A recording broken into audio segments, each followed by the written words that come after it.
ahead. Robert. Survivor of the show interview, Robert. October 11, Robert. 1994. What does Robert want? Just, he chants every day. Survivor René Fyrestone, interviewer Cy Frumpkin. In the city of Beverly Hills, the interview will be conducted in English. Just read it again really fast because they spoke really fast. Survivor of the show interview, October 11, 1994. Survivor René Fyrestone, interviewer Cy Frumpkin. City of Beverly Hills, the interview will be in English. René, where do you come from in Europe? I was born and raised in the eastern part of Czechoslovakia. As a matter of fact, in a region which in the 20th century belonged to 5 different countries. Really? At my birth, it was Czechoslovakia, and of course in 1938 it became Hungary. It was a lovely town, and I never went back. It was Uzhhorod when it was Czechoslovakia, and then it became Ungvar when it was Hungary. And now it's Uzhhorod, it belongs to the Ukraine. And what was your life like before the war? I come from a very loving, middle-class Jewish family.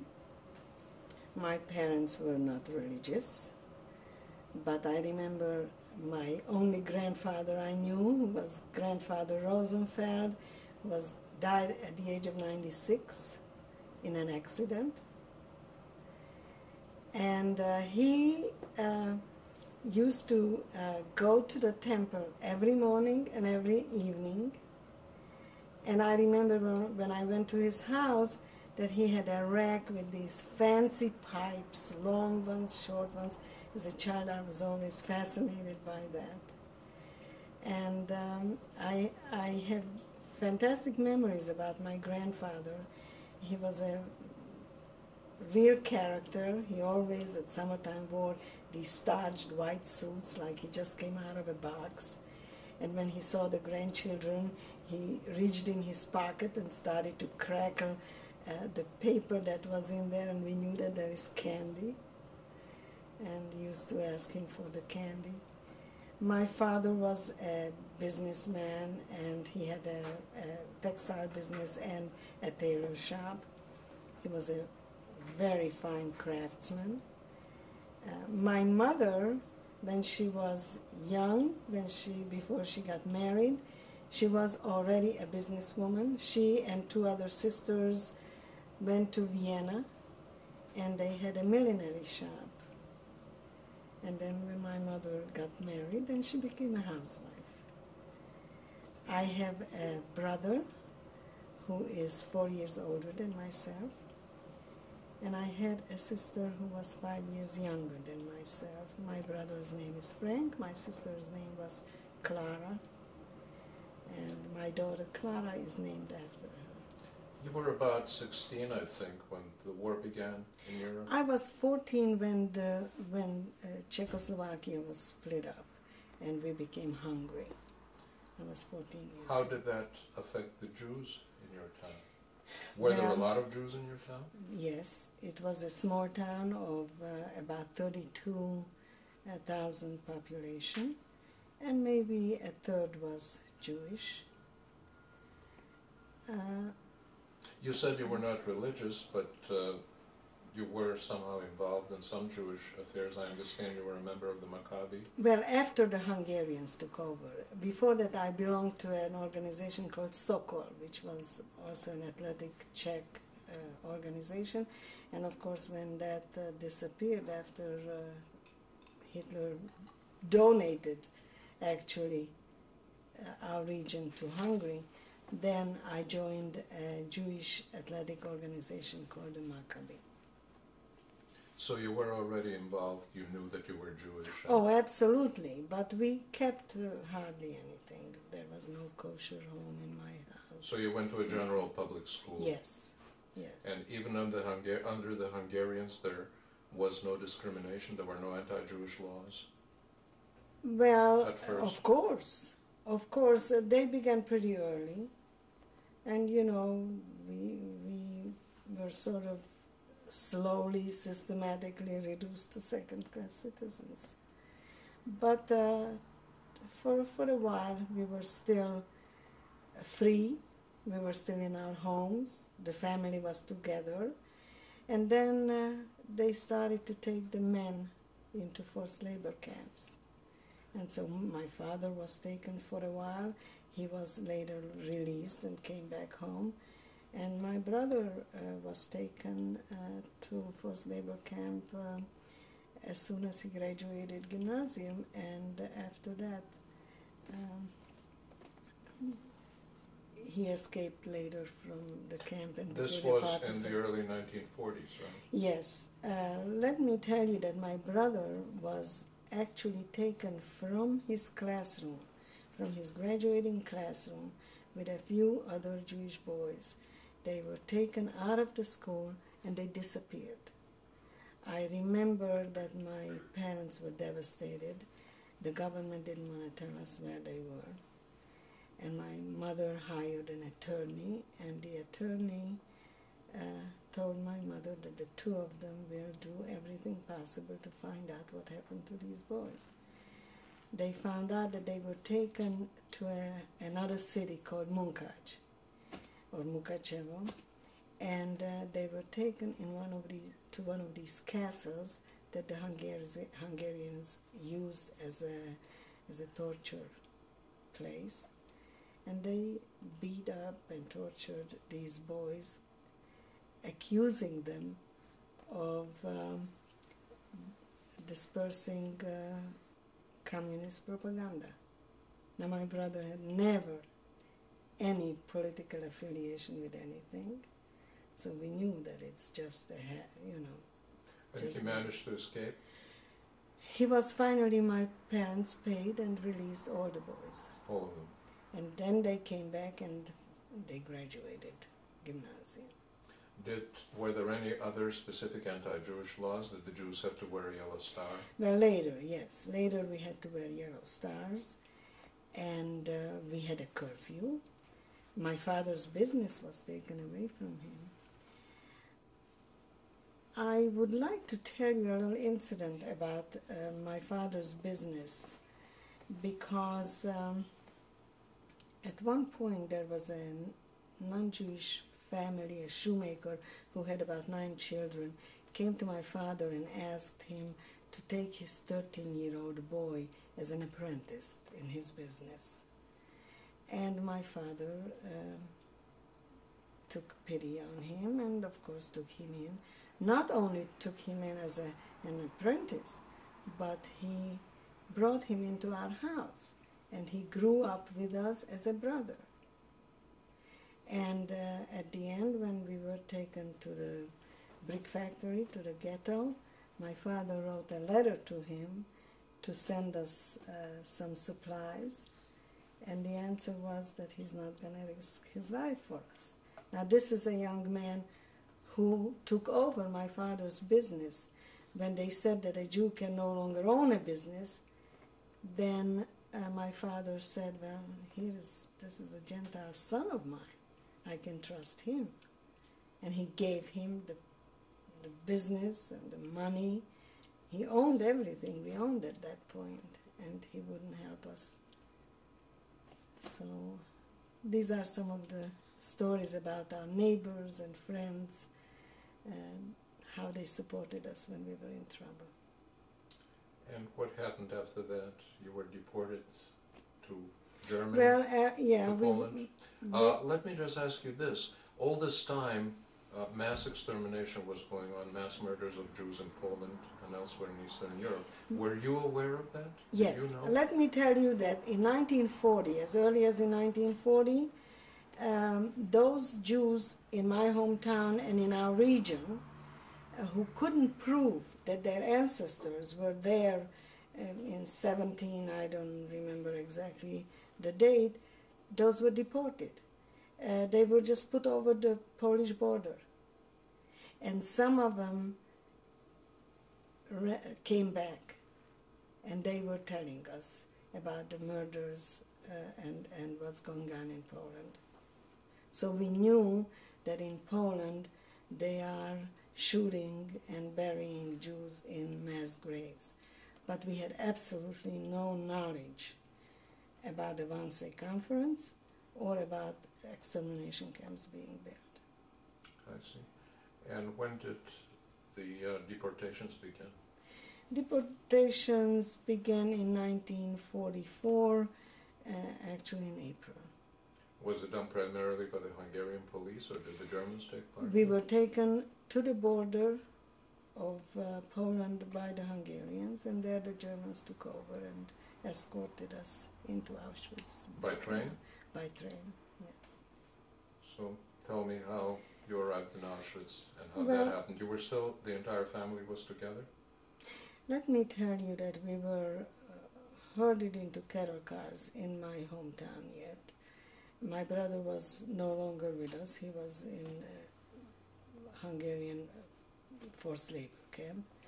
But my parents and my sister and I were in a cattle car where there were about 120 people. What about your grandfather, whom you mentioned earlier? By the way, my grandfather died, I told you, at the age of 96 earlier, so he was spared, fortunately, of all this. So the ride to the journey to Auschwitz was horrifying. The cattle car was packed. There was hardly any breathing space and hardly any breathing air because there was a bucket which was supposed to be our sanitary facility, our bathroom, kept overflowing, and I don't have to tell you, within a few hours it just kept overflowing. The cattle cars were never opened to empty it or to get a little fresh air into the car, and so the stench and the air was unbreathable, and we could actually hear people suffocating in the cattle car. Of course, there was nothing we could do about it. We had no food or water given to us, and this journey lasted 3 days.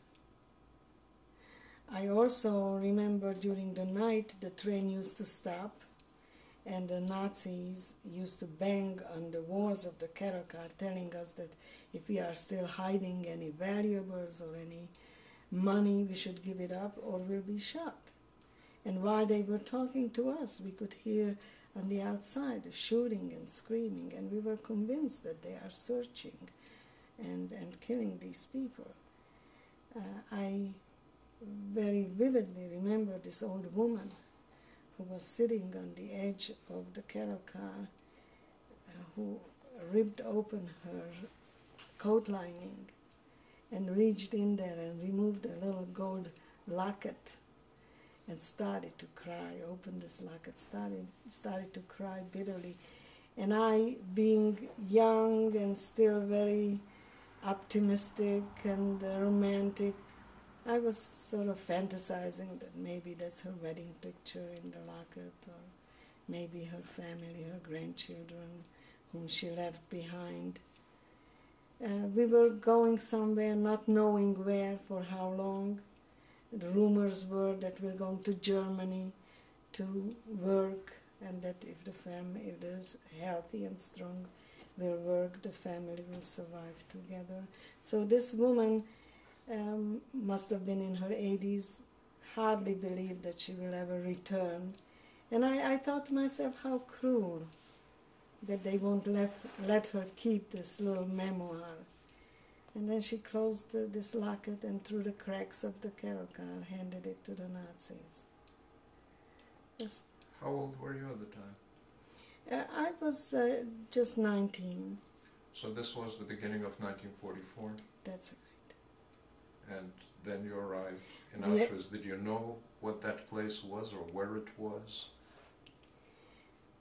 So let me tell you, the cattle cars opened, and I, believing that we're going to Germany to work, was very eager to get a good job so that I can help out my parents and my little sister so that they don't have to work so hard.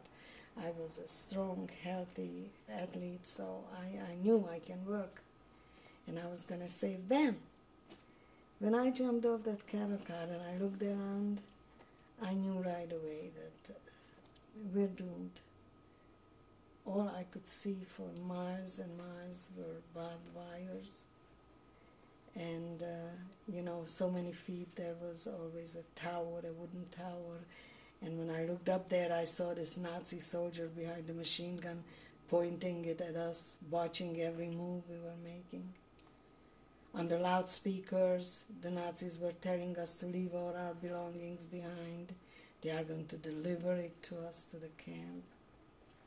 And so I turned back to the cattle car and called my sister Clara, who came forth crying, rubbing her eye from the darkness into the light. And I grabbed her hand and I said to her, you hold on to me no matter what happens. You and I must stay together. And she started to cry and she said, but Rene, let's wait for Mom and Dad.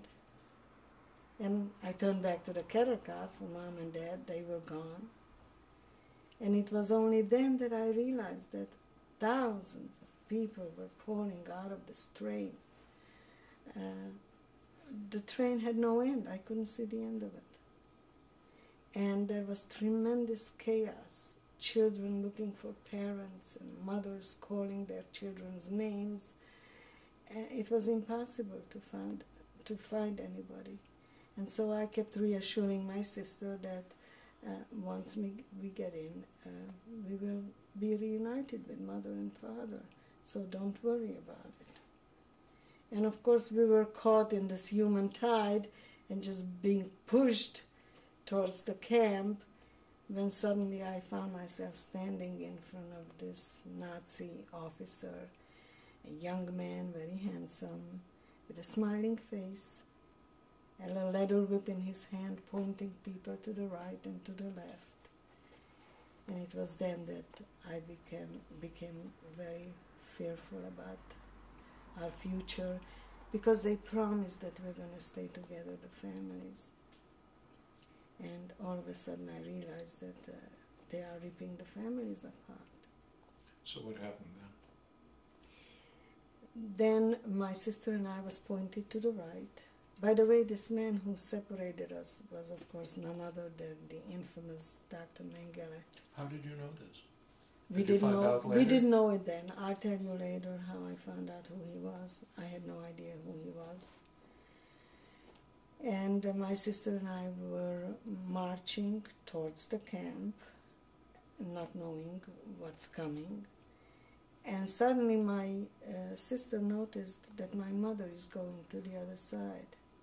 And so she wanted to run away from me, and I grabbed her and I said, don't go anywhere, you're going to get lost, you're not going to find Mother, and then you're not going to find me either. So please don't go anywhere. And we were taken into an underground dressing room. And here, surrounded by Nazi soldiers and vicious dogs that were growling and barking at us, we were told we should get undressed, we're going to take a shower.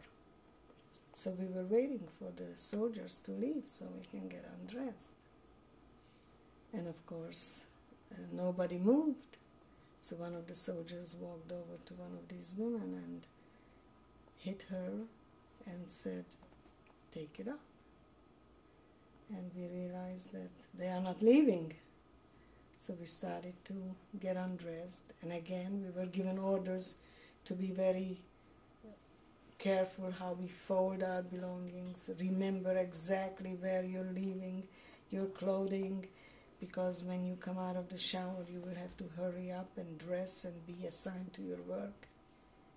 And still, we were naive and stupid enough to believe that. And I told my sister to make sure that she puts her stuff next to mine so we don't get separated when we come out of the shower.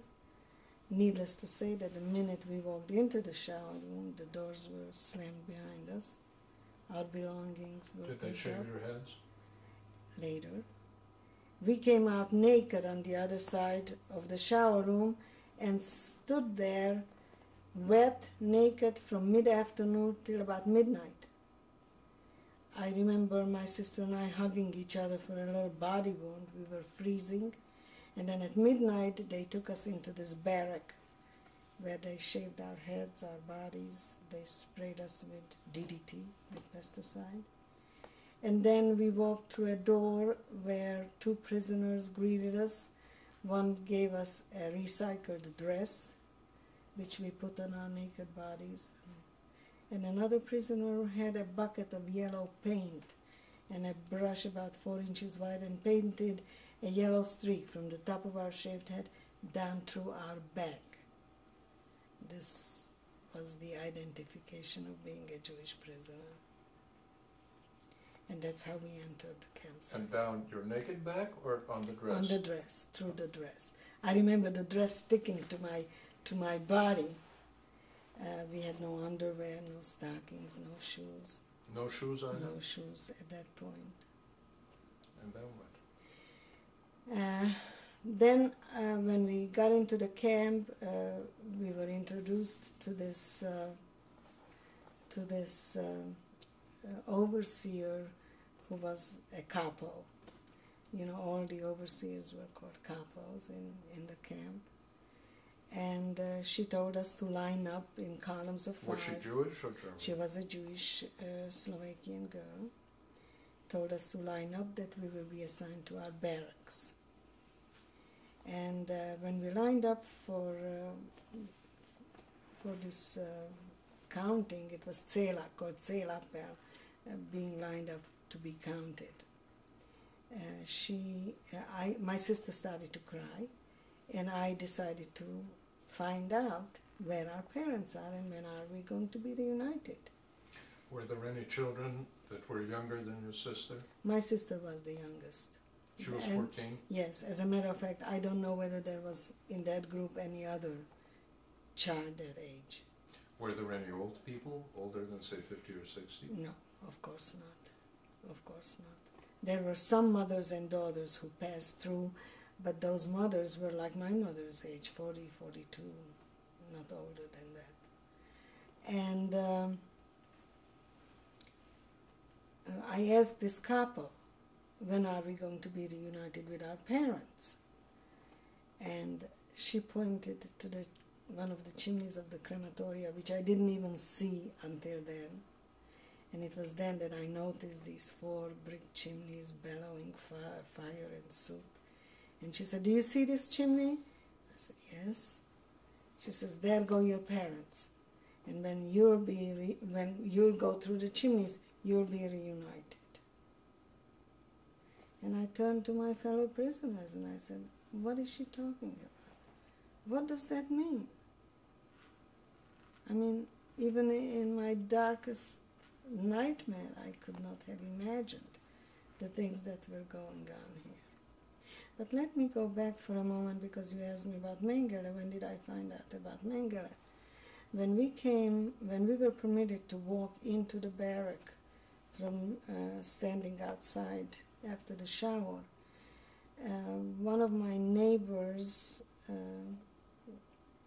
a young girl, one of my neighbors, tapped me on the shoulders and pointed to this Nazi officer who was the same officer we met on the railroad station. And she said to me, "He's asking for you." And I looked over there, and this officer was waving to me. Now, you must understand, we were totally naked. I still had my hair, my blonde hair. And I turned away, pretending that I didn't notice, didn't see. And this friend again said to me, "You better go over there." I will never forget. You know, I come from a family where my father, I don't think, ever saw me in my slip, not naked. And here I'm standing, how am I going to go over there? So I crossed my arms, I didn't know where to hide myself.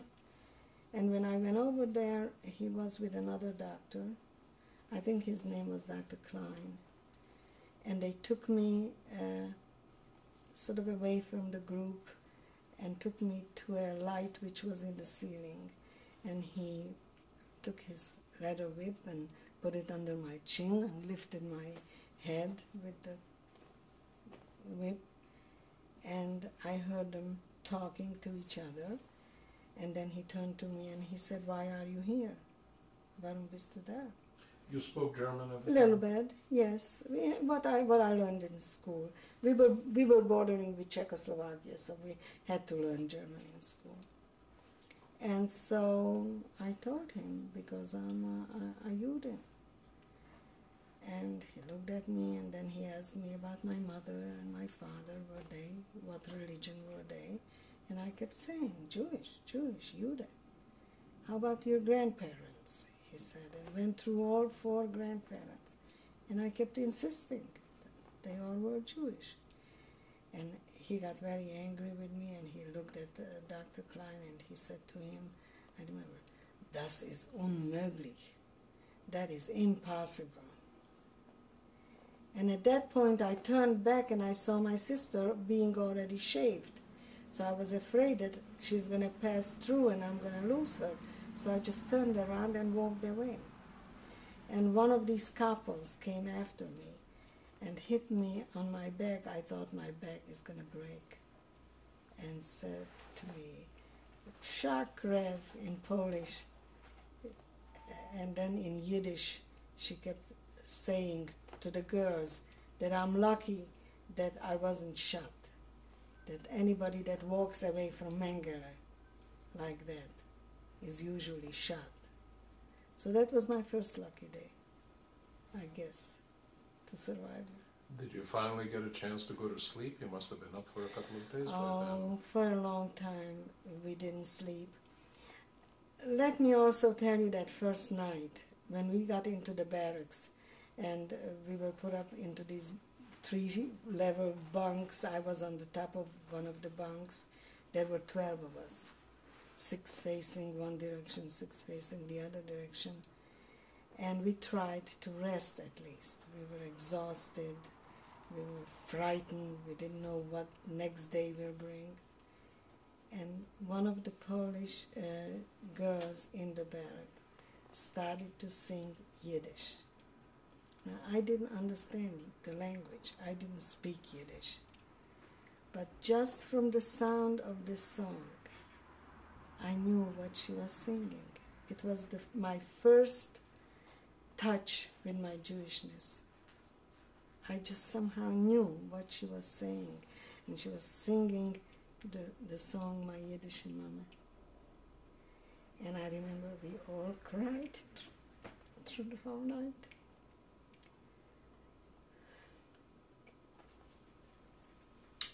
What was your next morning like? Next morning, we woke up to the sound of the couple banging on the bunks, running up and down, yelling, "Aufstehen, get up, heraus, everybody out, quick." Schnell was their favorite word. We ran outdoors, and again we had to line up to be counted. It was dark. It was in the middle of the night, 3 o'clock. 3 o'clock in the morning. And we stood there till about 10 o'clock in the morning. It was already, the sun was coming up.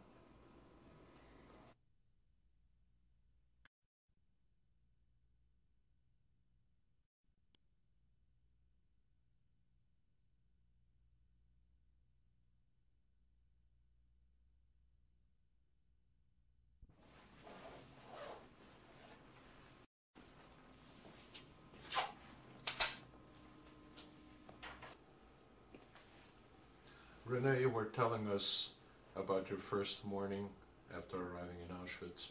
You were taken out, you were counted, you stood there until 10 o'clock in the morning. What happened then? Well, of course we had no idea what comes. We thought maybe they will let us go back to the barracks and maybe we can lie down. But of course that didn't happen. We were dispersed. First of all, after each counting, we were fed. We were counted twice a day.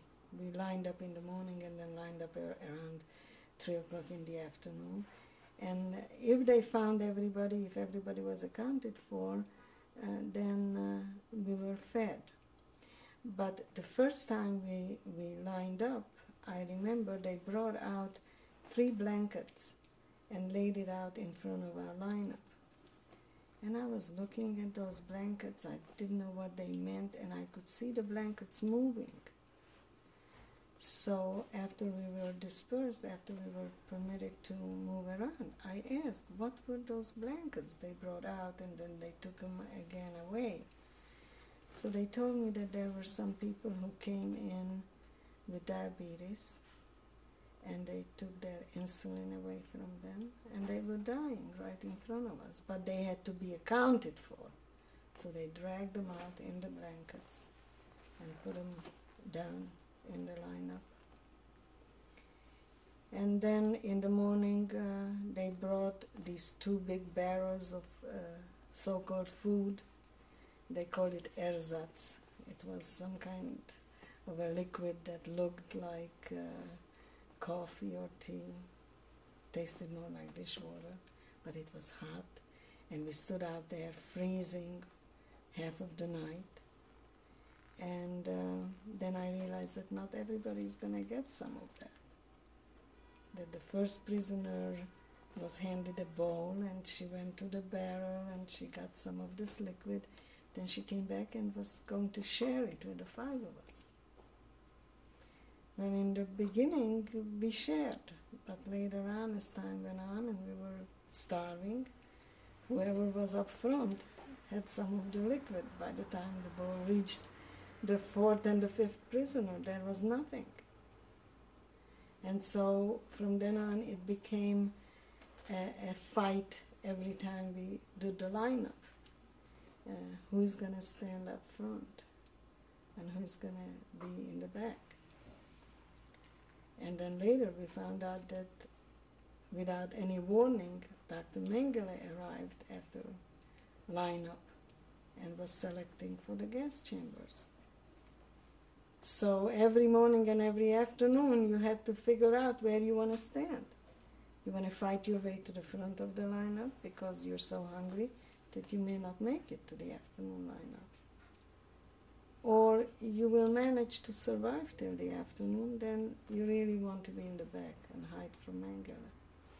Didn't they hand out bread on In a daily the basis? afternoon. In the afternoon lineup, they brought back these barrels with a similar liquid. They called it soup. And we received a slice of bread. And I remember on Sundays, they gave us a slice of, either a slice of horse meat salami, or they gave us a little bit of margarine. You had to put your hands out like this. They slapped the margarine there, or occasionally they gave us a spoonful of a marmalade, which later we found out was made of sugar beets, something black like molasses. And I will never forget the first day when they gave us this molasses and they slapped it into our hand. My little sister Clara went like this, threw it away, and then she wiped her hand and shivered. She never touched it, never touched her soup. She couldn't drink out of that bowl that 4 people already handled. And so she was starving. The only thing she ate was the slice of bread that we received. What about soap? What about keeping yourself clean? Laundry? Nothing. Probably that was the worst. And of course later on, because of that, we were filled with lice. But water was, we had no access to water only when we went to a barrack called the latrine barrack, where we could not go individually, we were taken collectively. Usually the capo and some Nazi soldiers, again with the dogs, taking us into the latrine barracks, where we had to choose whether we want to fight our way to the water. There was water spouts in that place, or you have to fight your way to the bathroom. And the reason was that this wasn't happening every day. sometimes 2-3 days you didn't go to the bathroom. So when you got into this latrine barrack, you had to decide what you want. You want to rinse your dress out, or you want to wash your face, or you want to have a drink of water, or you want to go to the bathroom. And the Nazi soldiers standing around laughing at us, making fun of the women sitting on the bathrooms or standing naked, washing themselves. I only know that this humiliation remained with me forever. I am embarrassed when I see somebody being embarrassed. I feel for them. This is the kind of humiliation that destroys your humanness. It is, you just feel totally naked, totally vulnerable. You knew every time you went in there, you knew that they have the power to do anything they want to do with you. How did some of the people handle the fact of not being able to go to the bathroom except once every 2-3 days? After all, people usually have to go more often than that. Well, Was it done inside the barracks? Wasn't there punishment for that? If they found you, not inside the barrack, but maybe somebody did it behind the barrack. Or you could walk out of the barracks? If we were outside all day. I see. We were outside all day. We were permitted to go into the barrack only in after the afternoon sail-up to be settling down for the night. But we were in the dust, in the dirt, in the snow, in the rain. We were all the time outdoors. But you didn't go to work? No. Auschwitz-Birkenau really was not a labor camp or a work camp. It was strictly an extermination camp. And we knew that that's what we are there for, and we accepted it. Did they take you to a delousing station at one point In between, to kill their lives? I went through once delousing, and that was because I was selected out by Mengele to be taken to another camp next to the C lager where I was. The B lager was emptied the week before.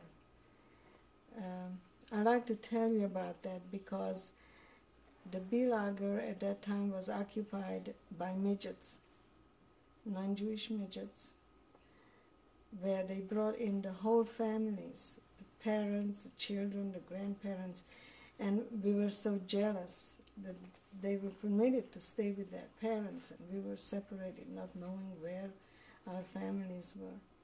And one night, as we were walking into our barrack to settle down, we were told that no matter what we hear, we may not come out or look out. And that night, in the middle of the night, we could hear screaming and shooting, and we could understand that there is an action going on in the camp next to us. And next morning, when we woke up, we found all these midgets piled up like logs in front of their barracks. It was around September, at the height of the final solution, at the height of the exterminations, and the crematorias were burning 24 hours a day, and apparently there was not room in the crematoria for these people, so they gassed them overnight, and then they were sitting there for about 3 days until they were finally slowly taken into the crematoria and disposed of. And so a week later, I was selected from my camp going into the other camp. It was then that I was separated from my sister Clara. And when Mengele pointed me to go to the other side, I tried to run back to my sister because I knew she was weak, she was very skinny. I knew she will not take a chance. So I ran back to her, and Mengele caught me and handed me to the capo. And the capo beat me brutally and pushed me back to the other side, and we were separated. But we arranged to meet at the wires, through the wires, every morning at a certain place, so that we can wave to each other and tell each other that we are still alive and we're still okay. And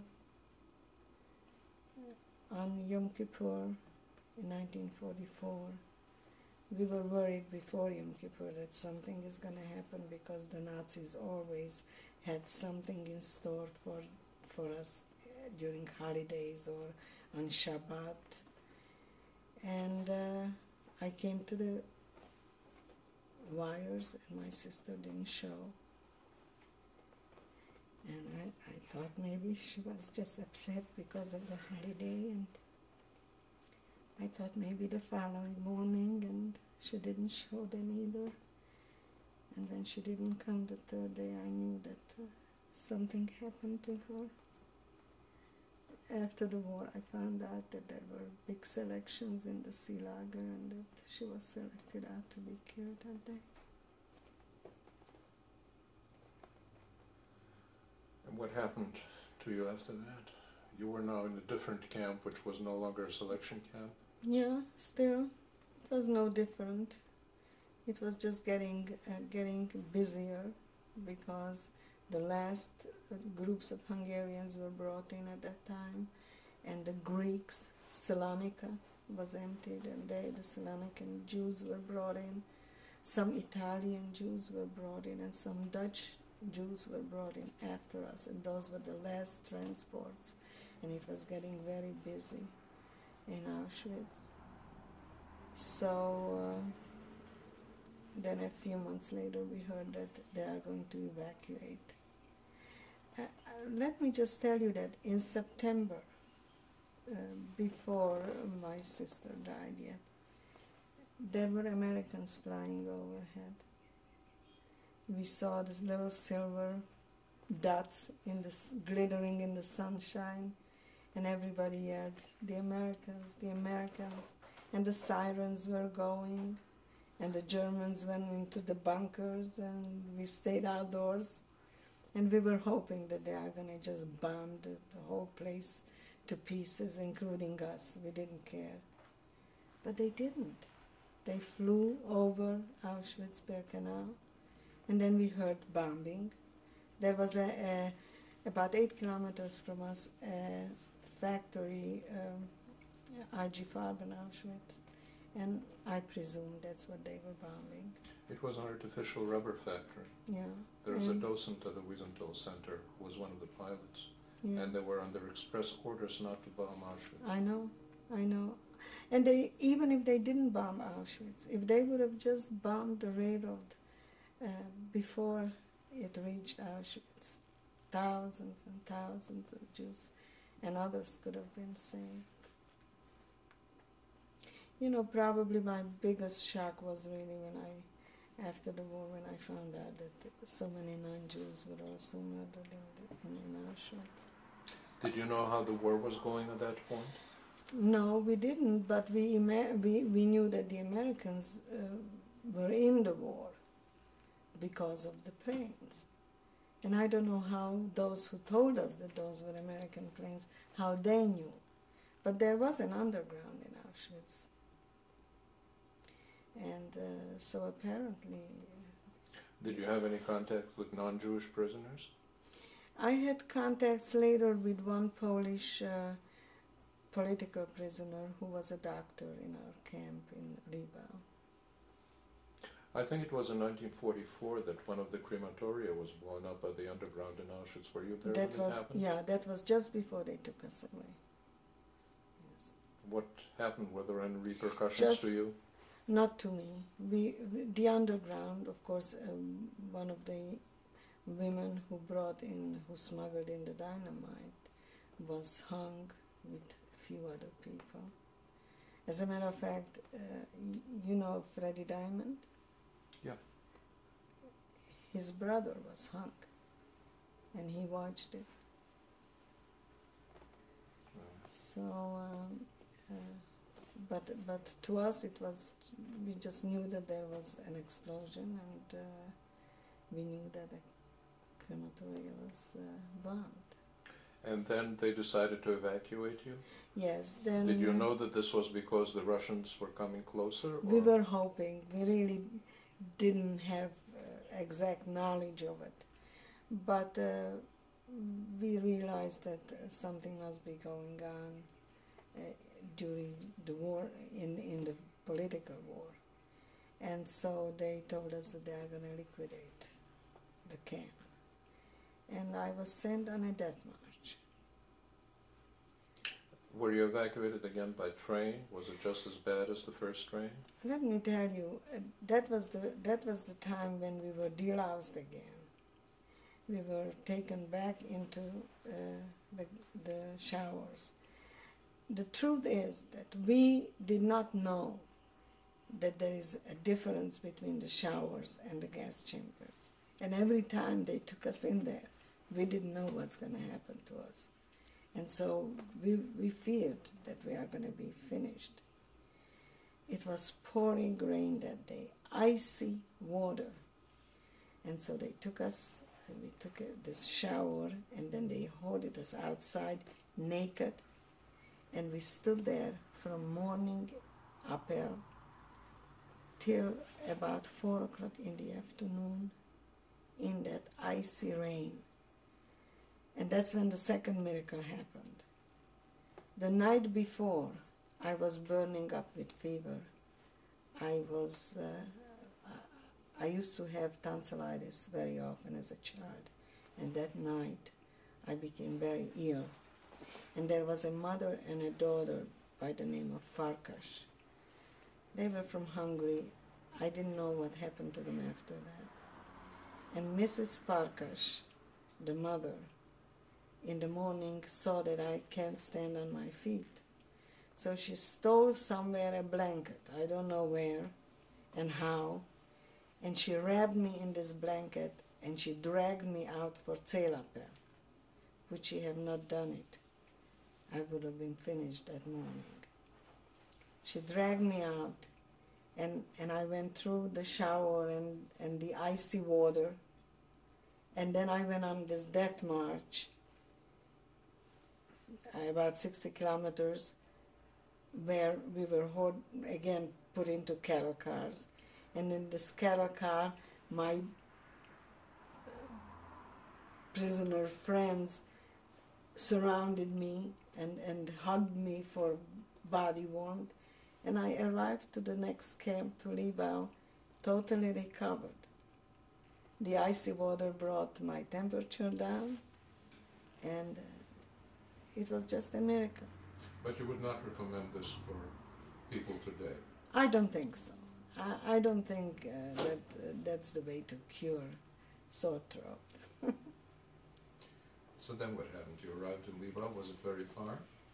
Libau, well, I don't even know. It wasn't very far because Libau was in Upper Silesia. But I know that the journey lasted again 3 days. I don't know what was this 3-day journey that they invented, that everything lasted 3 days. Was it just as brutal as the first journey? Well, I was out of it. I was sick and I had temperature and I really was worried that I'm not going to make it.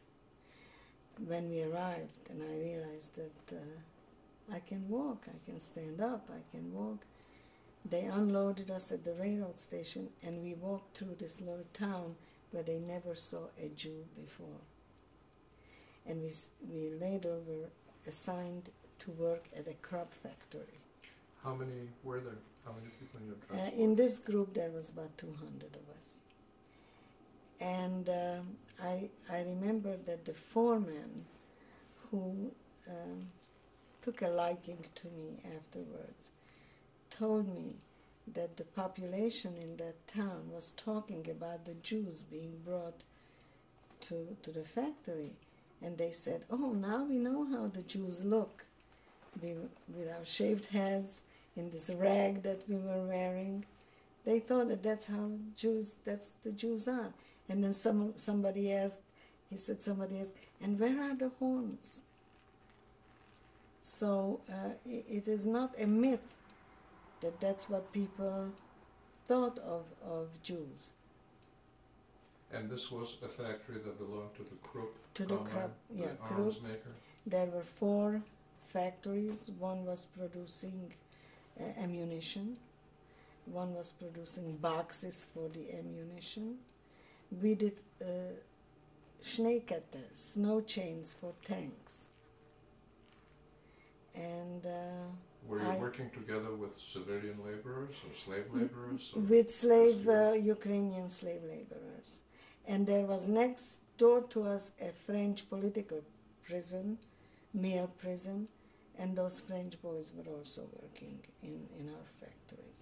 So you did have contact with people who were not in the camp? Right, and the French prisoners somehow knew what was going on. I wouldn't be surprised if they had a radio or something and listening to BBC, knowing what was going on in the war. So we had some news that the war is going bad for Hitler. This was the end of 44, beginning of 45? That's right. That's right. Did they do anything nice for you for Christmas? New Year's? No, I don't remember doing anything nice for us for Christmas, but I remember in the height of the winter they caught some Dutch girls hiding in the factory, not working. And we had a commando Führerin who was, 5'2". She was a very short, hideous woman who was mean and a prisoner or no, German, an SS. And she tied these 3 women outside, and she poured water on them and let them freeze outside. So nobody sabotaged after that, at least not visibly. Well, what happened then? Here you are at the beginning of 45. This is after the Normandy invasion. The Allies are rolling across Europe. The Soviets are advancing into Germany. What was happening? Well, in the last days before liberation, during the night we heard bombing, and we went outdoors, and we saw the Stalin candles. These were flares which the Russians dropped in midair with a parachute, and they were just hanging there in the air, lighting the whole area. And we heard the bombing. And again, we were hoping that they will bomb our factories, because we did not know that that's the end, really.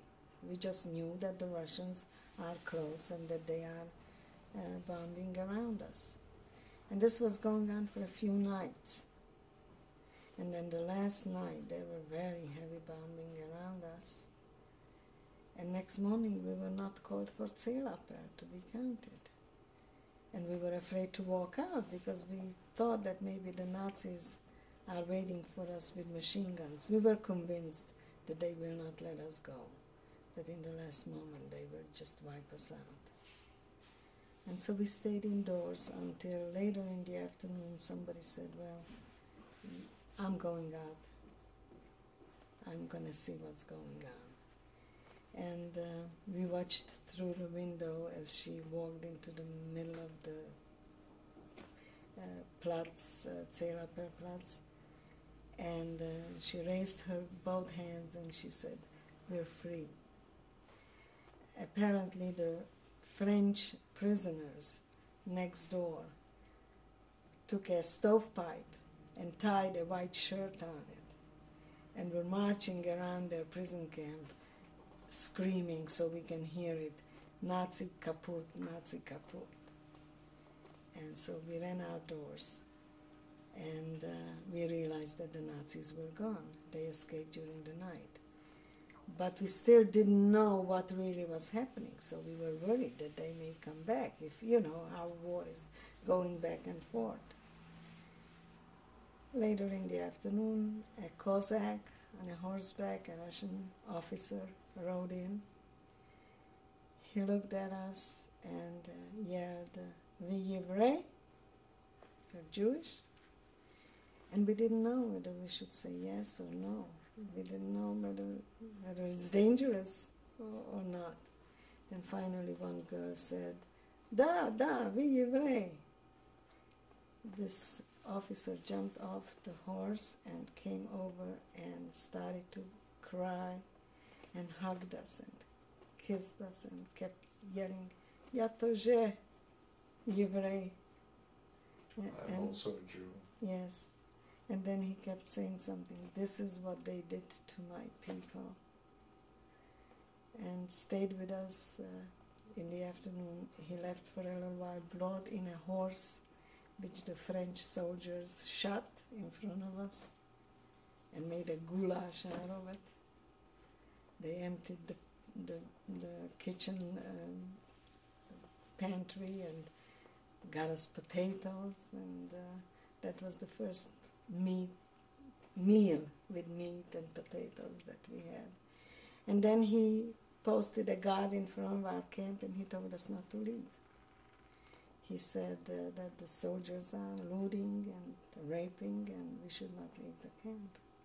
That he's going to consider this off limits, and he will be back when they pass through Libya. Came back a few days later, and he told us that we can now leave. And there we were on our own, realizing that now we have to re-enter that world that didn't want us. And there was no effort made by the Soviets to give help to some kind of organization, food, dwellings? Nothing. And it was very dangerous. I went up to the commandatura, to this officer later, and asked him to give us a few bicycles, that maybe we can start out on a bicycle at least. We found out that we are very close to the Czechoslovakian border. And I thought, once we are back in Czechoslovakia, I speak the language, and the people, I knew the Czech people, and that it's going to start changing for us.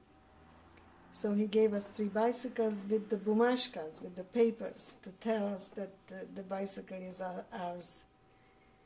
And as we rode out for about 6 kilometers, a group of Russian soldiers stopped us, and I very cockily took the bumashka and showed them, and they smiled at us, and they said, "Хорошо, okay," and took the bicycles. And we were on our foot walking. And they didn't try to rape you?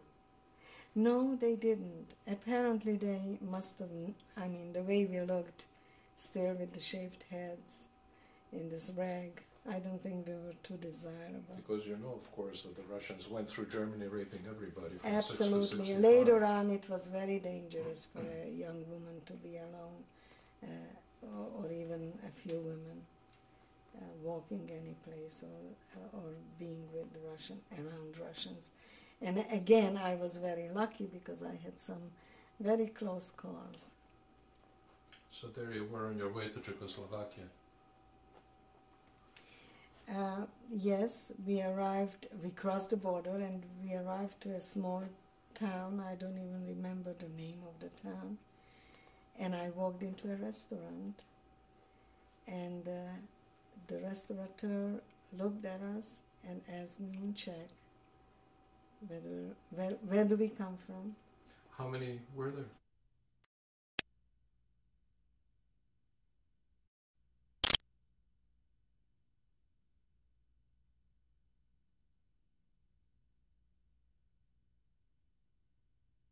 That file's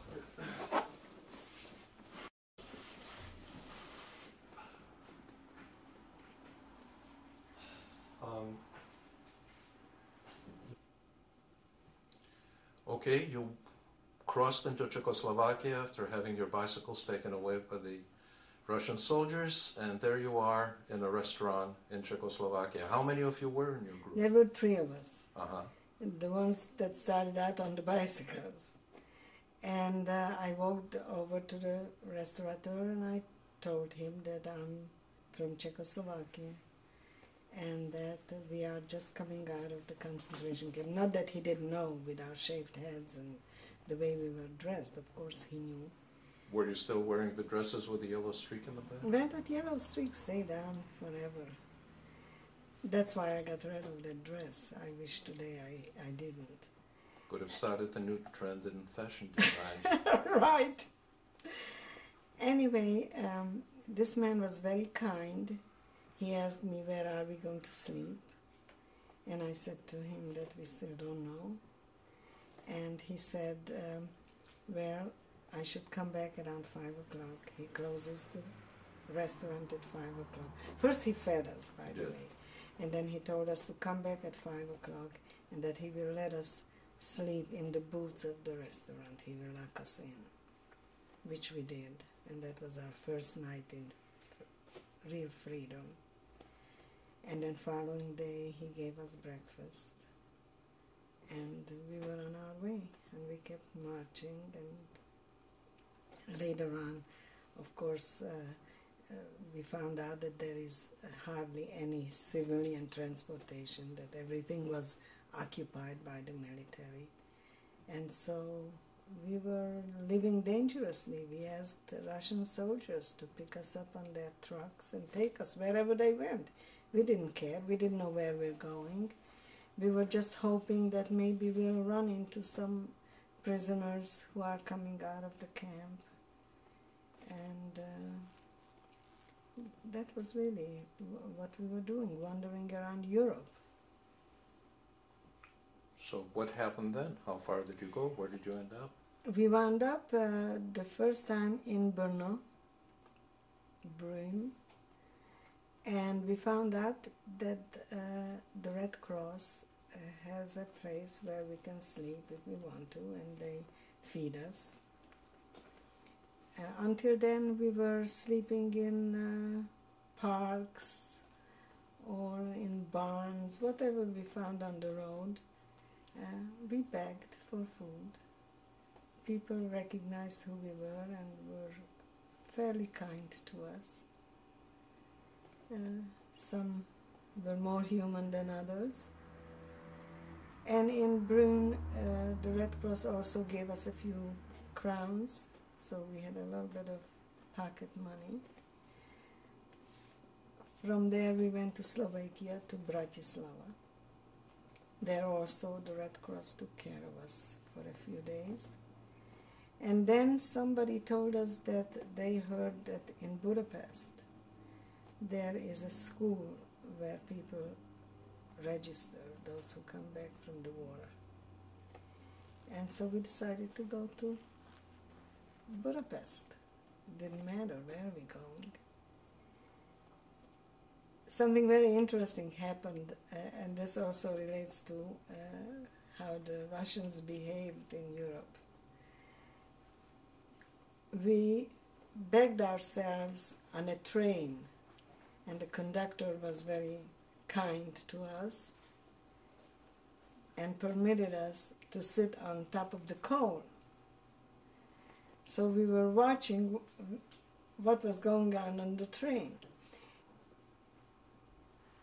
The trains were packed with Russian soldiers, but some of the girls coming out of the American front, the American DP camps, or from the American zone, they had big bags of stuff that the Americans gave them. They were all dressed in American uniforms, they had boots on, and they had these big bags with cigarettes and chocolate and stuff.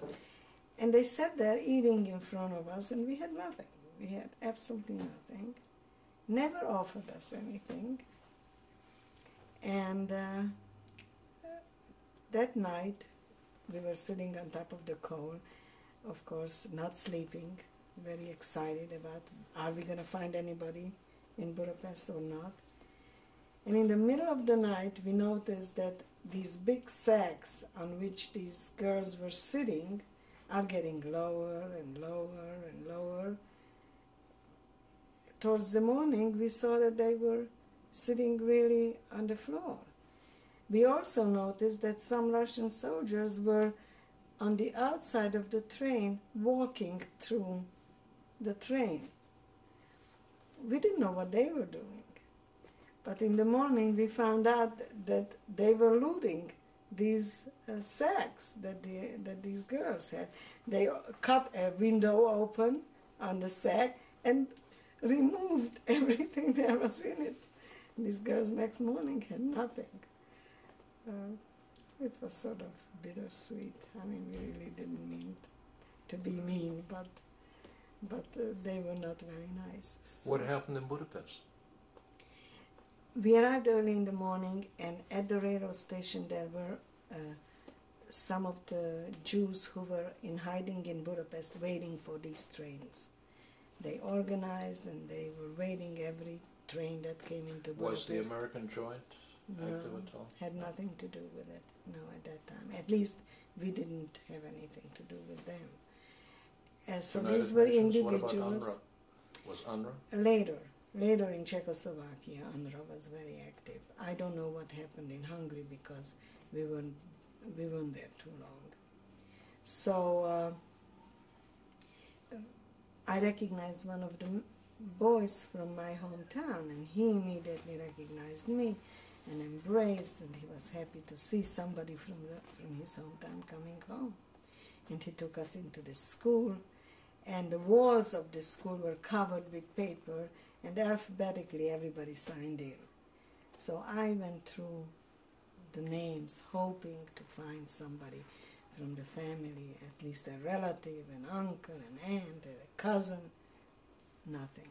Found absolutely nothing. Was getting late. It was late in the afternoon. I started to cry, and he kept reassuring me, tomorrow we'll come back, don't worry, you'll find somebody. And as I walked out the door, I pushed the door open, and the door didn't give. Somebody was behind that door. And so I stepped back to let the person come in, and my brother was standing there. I found out that he escaped from the labor camp and became a partisan, a freedom fighter. In Czechoslovakia? Or in Hungary? In Slovakia. In the Tatry Mountains. He was with a ski troop, and there were some Jews hiding in those mountains, so they were supplying them. And we started to talk. Probably the most interesting story that I found actually appalling was that he told me that when he was with the Slovakian partisans, that the Slovak partisans were so anti-Semitic that the Jewish boys were afraid to reveal that they were Jewish. So when I asked my brother how many Jews were in your unit, he said, we don't know. It was an unspoken word. We knew of each other, those who were Jewish, but it was never revealed because he said that we would have been shot in the back. So that was pretty upsetting after all that even those who hated the Germans hated us even more. And then we went to a town called Košice, where my brother's girlfriend was. And the two of them stayed in Košice while I went back to Užhorod, to my hometown.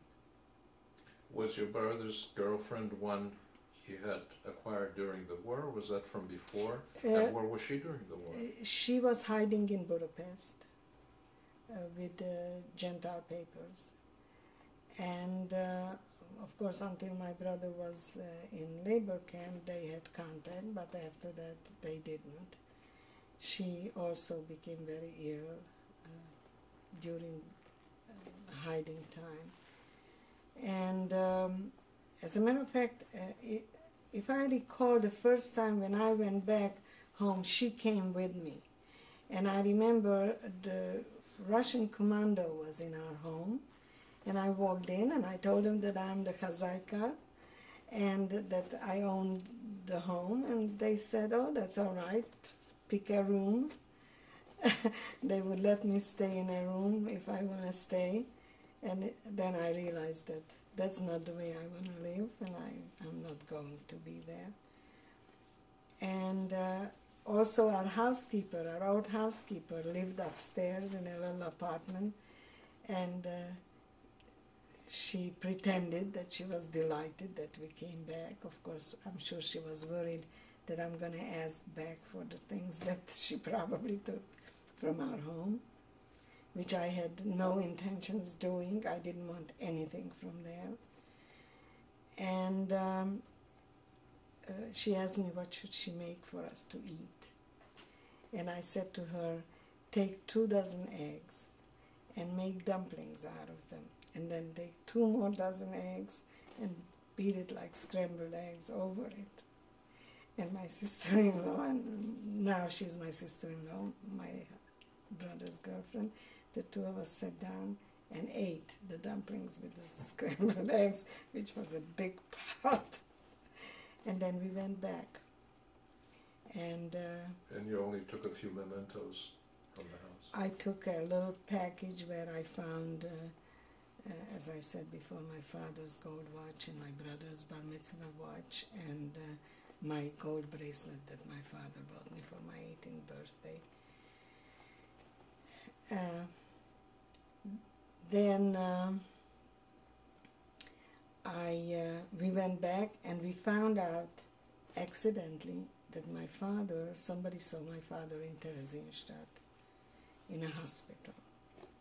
So we decided to go back to Prague and go to Terezin.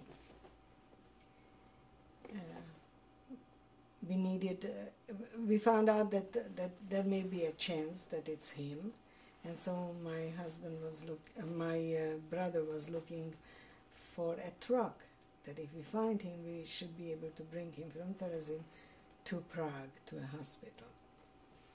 And again, accidentally, we ran into my husband, Bernard, who was in the forced labor camp with my brother earlier. And they embraced and were very pleased to see each other. And my husband, he had access to an UNRWA truck. And they went to Theresienstadt and went into a room where my father's name was on the door. And my brother went from bed to bed searching for my father and couldn't find him. And then he came back again, looked at the list, and sure enough, my father's name was there. So he went back again, and again he couldn't find him. And as he was walking out, somebody called his name. And he turned back and he said he faced this skeleton of a man.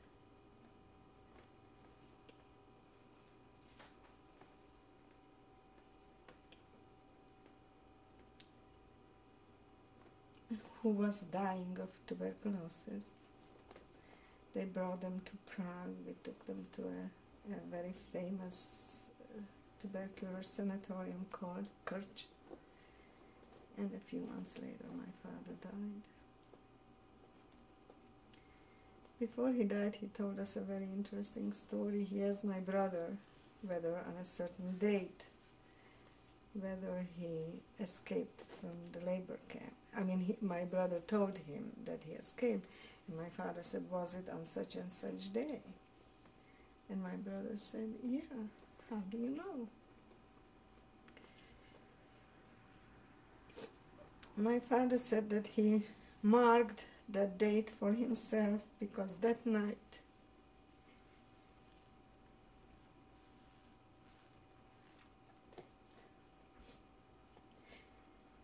he dreamed that he was in the woods and this black horse was running.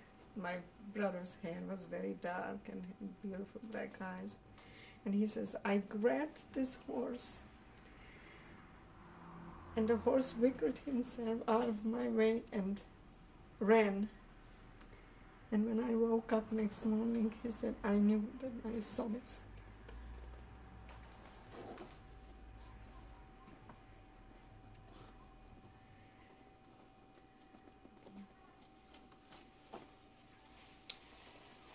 I'm sorry.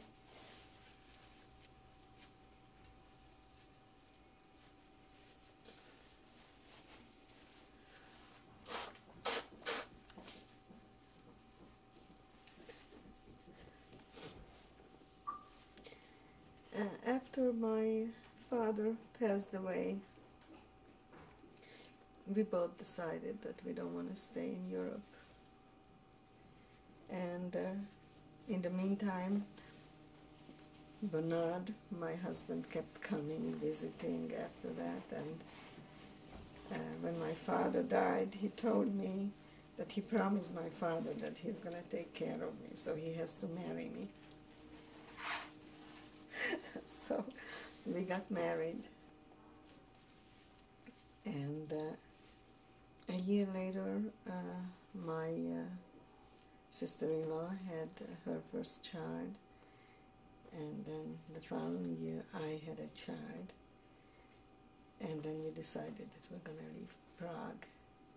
Bernard, my husband, had papers to come to the United States because he lived in Prague in 1939 as a student, and he had a student visa to come to the United States to assist her. And he was caught in Holland by the Nazis, by the Gestapo, and was brought back and went through the whole concentration camp experience. And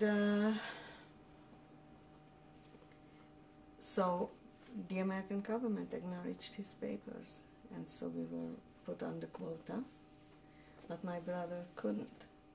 So my brother went to France, and in France the Haganah got hold of him, and they went to Palestine, which is now the state of Israel.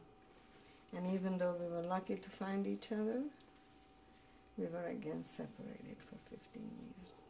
15 years? Mm-hmm. And after that, when I finally was able to obtain papers, affidavits for them, then they came out here, and now, luckily, fortunately, we are together. Where did you go in the States? In America, where did you go? I arrived to Allentown, Pennsylvania. It's very interesting. I want you to know that I'm going next week to Prague, to my father's graveside, where I'm going to meet my brother, who is going to be coming back from Israel, where he is visiting now. And I'm going to go from Prague to Israel. So we will meet in the middle. And this is the first time that we're going to be back together and visit my father's graveside, on which, by the way, before we left, we engraved my mother's and my sister's name, since they didn't have a grave. And I came to Allentown, Pennsylvania on the 31st of October, 1948. And it will be on 31st of October that I'm going to be returning this time from Israel. And it was not planned. I just, when I saw it on paper, I realized. And I remember my brother-in-law waited for us at the airport. And I came with my daughter, who was then 11 months old. My husband stayed back. He got his visa a little bit later, and he wanted to go to England, where he was a young brother in an orphanage. He was taken by the UNRWA, by the way, to an orphanage in England after the war. And the plane landed in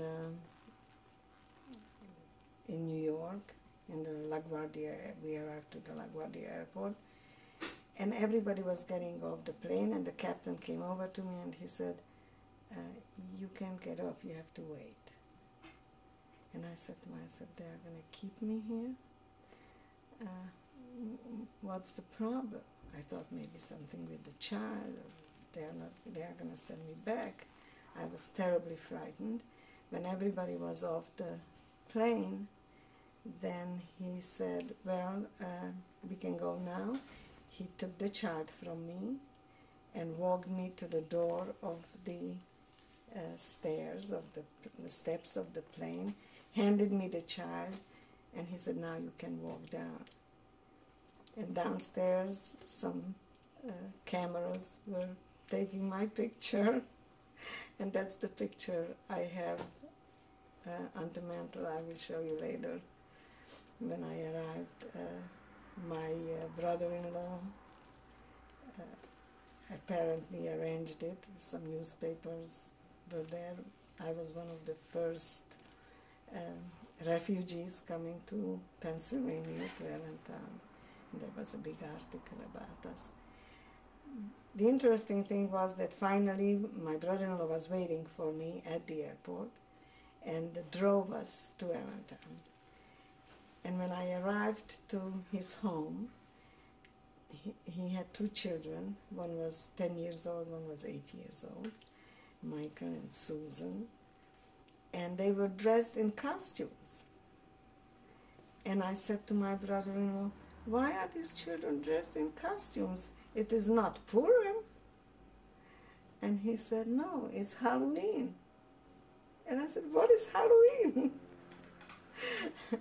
So this time when I come back, I know what Halloween is. Did you speak English when you arrived? I spoke a little bit English. And my sister-in-law had a room arranged for us, with a crib for the baby. She was, by the way, my sister-in-law, my husband's half-sister, who arranged for us to come to this country, was not just a sister-in-law or a sister. She, if I had my mother there waiting for me, she couldn't have been better, kinder to me, my sister Fanny. And we still are very, very close, and her children are very close to us. And I remember my sister-in-law wanted me to take a bath and just go to bed, and the baby should be in bed. And the two little children peeked through the door, and I waved to them to come in, and they didn't. And then I said, come on in.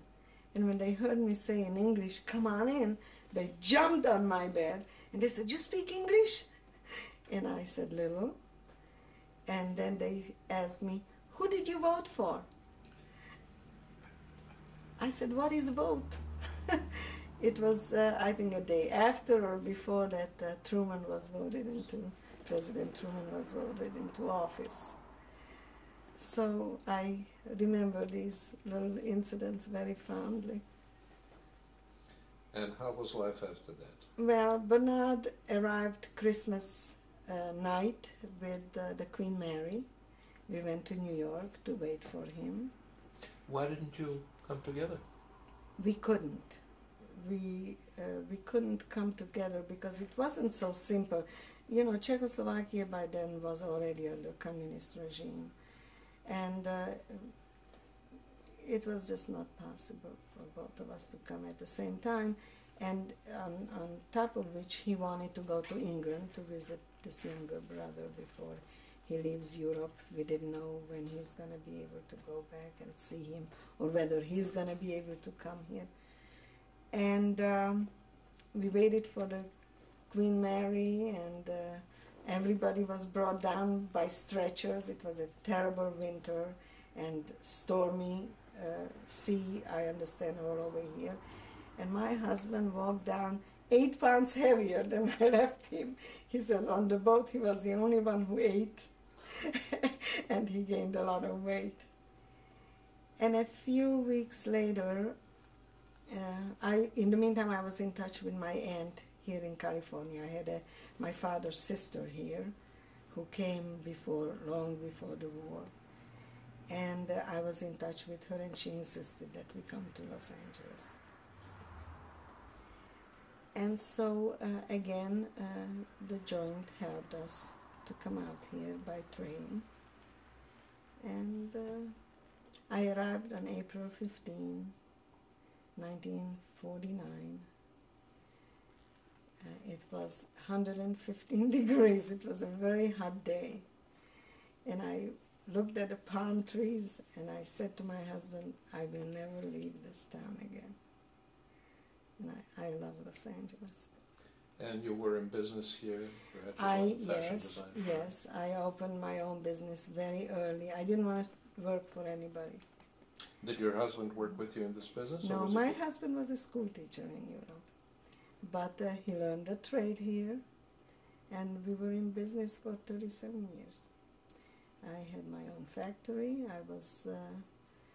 I became a well-known name in the industry, and I lived a very glamorous life as a fashion designer until one day I had a phone call from the Simon Wiesenthal Center asking me would I come to tell my story.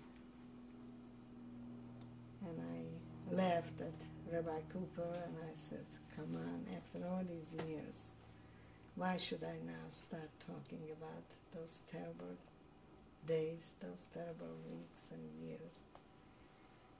And he proceeded to tell me that night a Jewish cemetery was desecrated in the valley, and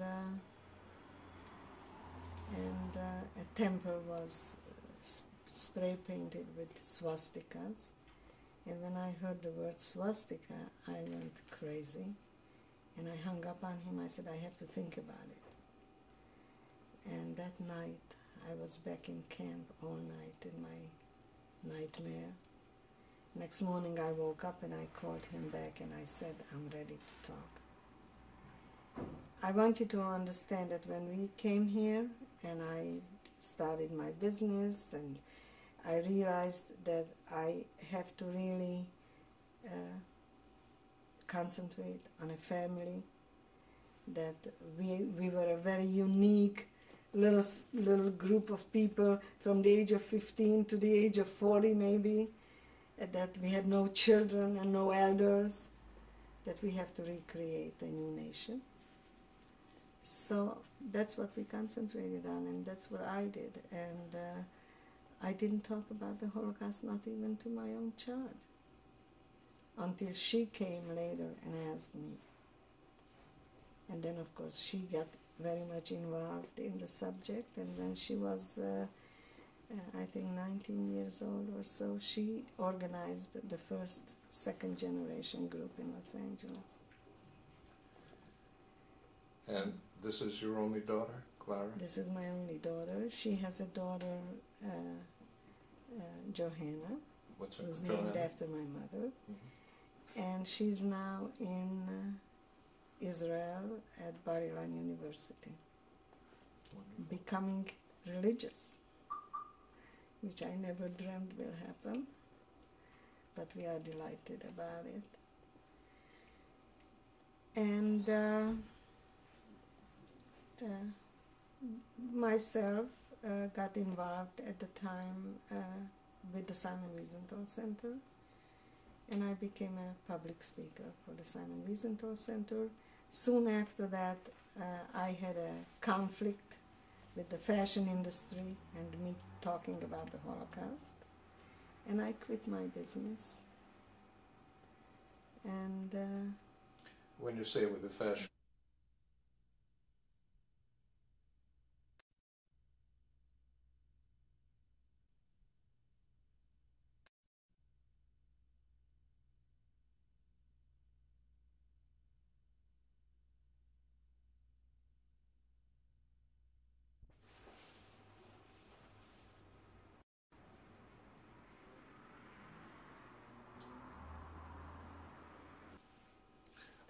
you mentioned that you were successful in the fashion industry when you became active in the Simon Wiesenthal Center and became a public speaker on the Holocaust, and then you said that you broke away from the fashion industry and quit your business because they were not happy about your speaking on the Holocaust. I wonder if you could explain that. No, I had a conflict with it.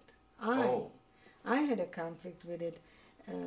I had to be all the time on in the fashion industry, and I did fashion shows, and I don't know, it just became trivia. And I had a hard time putting myself into from one mood to the other. And so I sold my business. For a while I was teaching a fashion class at UCLA, and then when Rabbi Cooper asked me to come to the Simon Wiesenthal Center, he and I were the outreach program. And I realized that it's quite important that we should tell our children about the Holocaust. It was then when we first began to hear about revisionists, and then later neo-Nazis and Aryan nations and all these anti-Holocaust groups. These groups that deny, not only say that the Jews are lying, but that the Holocaust, of course, never happened. And I realized that maybe that's more important at this time of my life than being glamorous. Well, I know that you have touched and changed literally thousands, maybe tens of thousands of lives. You are going to so many schools every school year. And this, of course, this interview is being done for the archives for the future generations. Is there any message, anything you would like to say to those who might be watching these tapes 20, 30, 50 years from now? When I speak to children, first of all, I tell them that I learned one very important lesson from the Holocaust, and that was that I would never judge people collectively. That I learned that each individual human being has to be judged by his own merit, who he is, what he does, how he acts. I also tell children that they have the power to change the world, that we, each and every one of us, by our actions and how we live our lives, are changing the world for better or for the worse. And I hope that my children will follow up, will not forget where they come from. I want to leave this legacy to them. I want them to learn from our past. And I hope that it will never happen again. We are leaving behind a 20th century, which was probably the most violent, most brutal centuries in the history of mankind. And I pray and hope that the 21st century will be better, not for my sake. I certainly will not be here anymore, but for my children's, grandchildren's sake, and for humanity in general. I hope that the world will come to their senses, and that there won't be another Bosnia or another Africa or any of the genocides that occurred in my lifetime. Your story is certainly a testament to the brutality that human beings are capable of. And you mentioned some of the individual cases where friends or supposed friends betrayed you or didn't help you, and the help you didn't get in so many instances. Yet at the same time, you mentioned that your sister-in-law was hidden by Gentiles and saved that way in Budapest. She was not hidden by Gentiles. She was hiding with Gentile papers. She was in hiding on her own. She went through terrible times. Both, I have another sister-in-law who also was hiding in Budapest.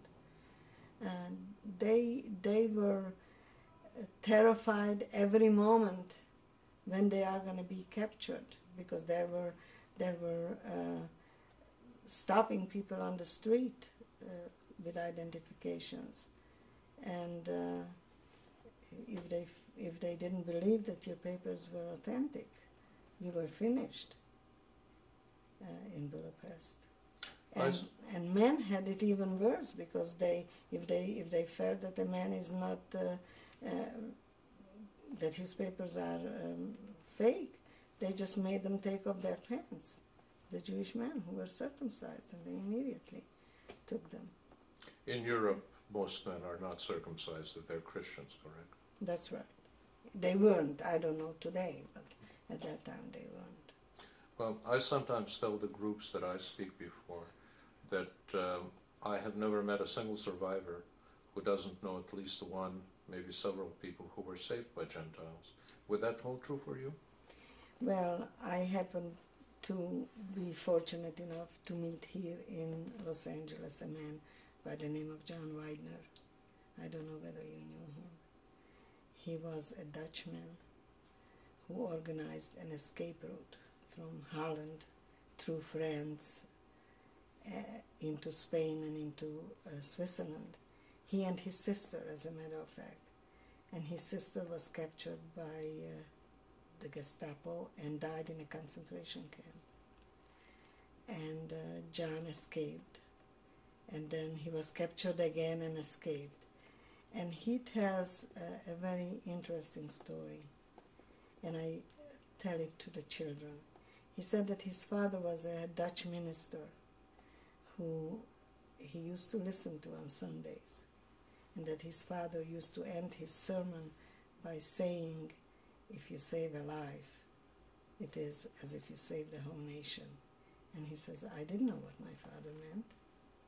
And then he told a little story, which says that a little boy was praying to God to please look at this world and save the people because they are killing each other, they are hating each other.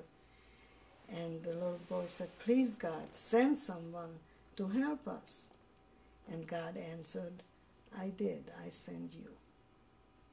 He says, when I first heard what was happening to the Jewish people, he says, I immediately understood what I had to do. And he says, then it was no doubt in my mind that I must help. And it was that simple. I also met a woman by the name of Irene Updike from Poland, who hid, I think, 13 Jews in the Nazi headquarters, where she was a maid. I mean, there are amazing stories. The unfortunate thing is that there were very few of those. The Schindlers, the Raoul Wallenbergs, unfortunately very few. And I often wonder, and I heard Rabbi Heyer one day saying this, and I thought about it, that when they called a Wannsee conference to arrange for this final solution, if there would have been some Schindlers or some Raoul Wallenbergs among those Nazis, how would have been the Holocaust recorded? What would have been the difference? I think you have some pictures that Yes, we could look at. I certainly I think do. that this is the right time to do so. Good. So why don't we do that? Rene, you mentioned Bernard, your husband, quite a few times, and I wonder if you'd like to actually introduce him to us. Well, this is the young man I married. His name is Bernard Fayerstone, as you know. And we've been married, I think, 48 or 49 years, fighting, loving. We took the whole gamut, did the whole gamut. Would you like to add anything to that, Bernard? Yeah, mainly fighting. Well, I'm glad to see that all that happened has not deprived you of a sense of humor. So that's I'm so glad to see that you still laugh a lot. You're a happy person. You're enjoying life. And most importantly, you have made life so much better for so many thousands of people. Thank you. Thank you, Rene. That's the advice I give usually young couples. If they fight long enough, they will stay married long enough. Right. Thank you, Si. Anything other than fighting that you might add to what makes a marriage last as long as yours did? Well, we've been working together for many years, No, me, quite devoted to each other. And of course you share 2 dogs. We we've just lived a normal family life. We work together. We're in the same business. And we do the same thing all the time.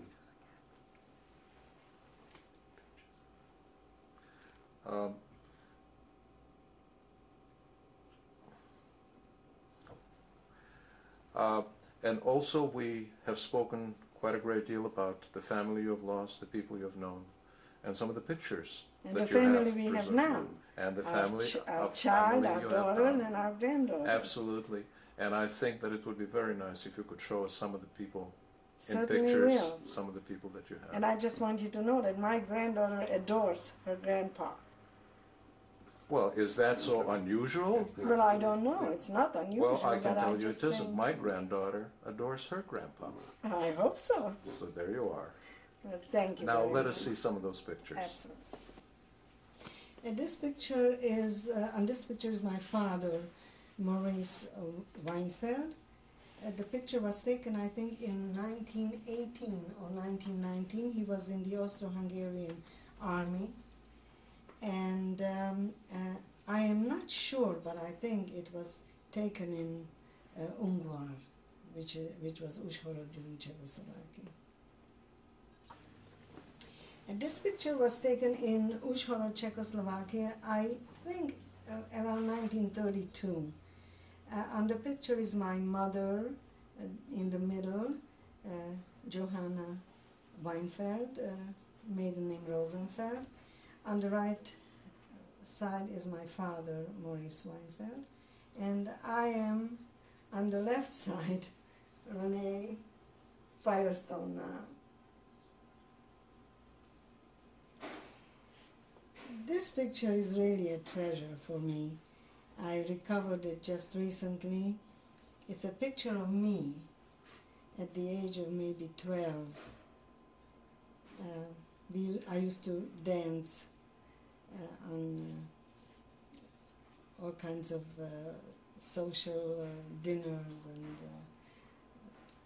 charity events. So it's hard for me to believe that that's me. It was done in Uzhhorod, Czechoslovakia, just before the Hungarians took over the region. Probably around the same year, 32, 34 maybe. This picture was taken about the same time, 1932, 34, between that time of my little sister Clara Weinfeld in Uzhhorod, Czechoslovakia, probably performing the same time I was performing.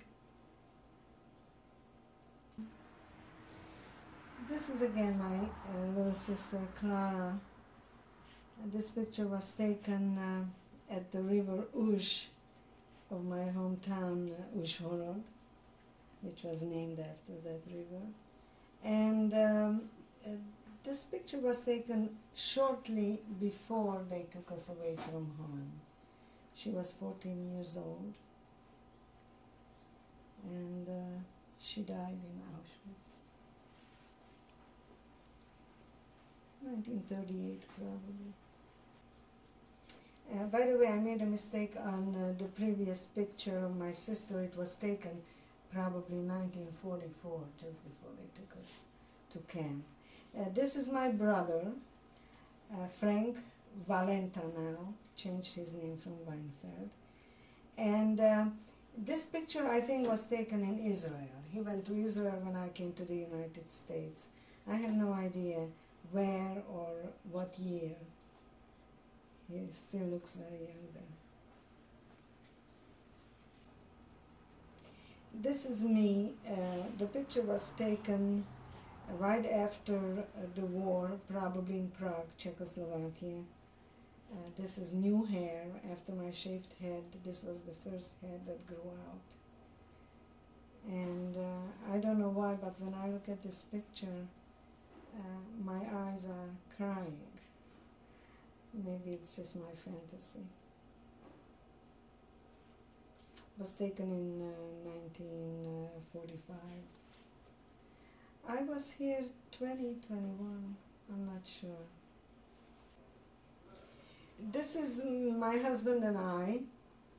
The picture was taken in Prague. It really is not our wedding picture, but since we don't have a wedding picture, this is what we're using as a substitute. It was, the picture was taken in probably 47.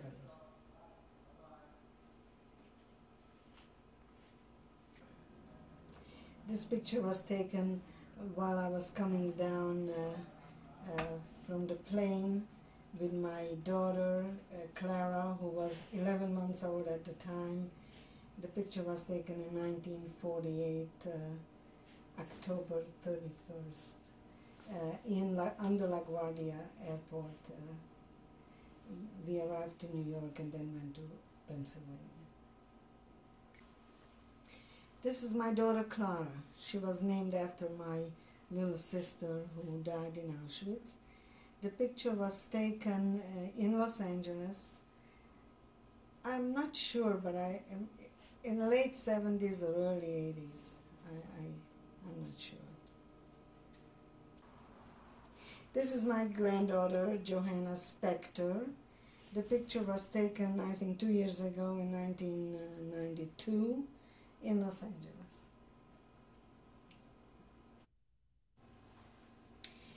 This is a family picture that somebody sent me from South America. Where it survived, how it survived, I don't know. The picture was taken in 1932. On the left side, that little girl is me. Next to me is my mother, and then my father.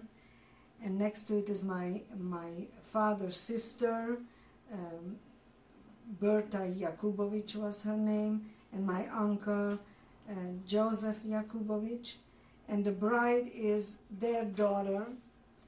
Her name was Julia, and she was my first cousin. And the groom was also my first cousin, and his name was Dr. Fred Weinfeld. Next to him is his mother. I don't remember her name because she was remarried, and I don't remember her name. And next to her is her second husband. The two people on the end, I don't know. They were some second aunts and uncles. I'm not going to describe all the people, but they were all related, either cousins or aunts and uncles. In the front row, the children are, his name was Tibi Jakubowicz. He was the bride's brother. By the way, you did an interview with his brother, Ferry, who's on the other, Frank, who's on the other end. Did you do that interview? The two girls on the two sides, I don't know, and in the middle is my little sister, Clara. Those were cousins and relatives. Well, the picture, by the way, the wedding was in Uzhhorod in Czechoslovakia.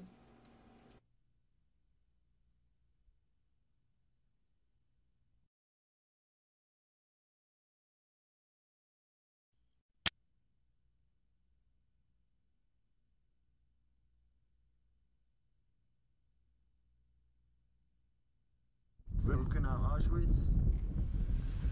This is January 26th. Hold on. We have to turn Rene's on and I turn here.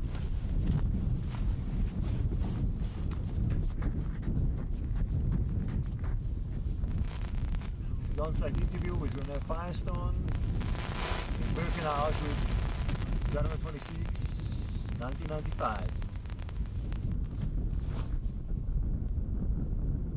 My name is Rene Fayerstone. When I was brought here 50 years ago, my name was Rene Weinfeld.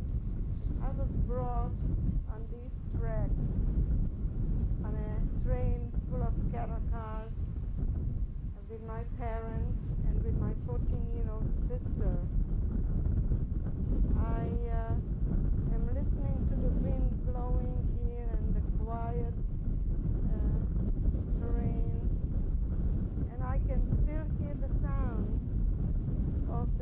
masses of people that were pouring out of the cattle cars. I can still hear the cries of children looking for their parents and for parents looking for their children. It is still in my ears. I hear this mother yelling, Hanela, where are you? And then I turned back to the cattle car and I called for my little sister. And I took her off the cattle car. And in seconds, I looked around and my parents were gone. And there we were, the two of us separated. Our world collapsed. Our life has changed forever. Dr. Mengele stood in the middle of the road here and pointed people to go to the right and people to the left. I remember my sister and I were going to the right. And as we were coming into the camp through this gate, at one point my sister noticed that my mother is on the other side, and she kept yelling, Mom, Mom, and she wanted to run to her, and I wouldn't let her. And then she just disappeared, and we were marched into the camp. Maybe you want to follow me in now.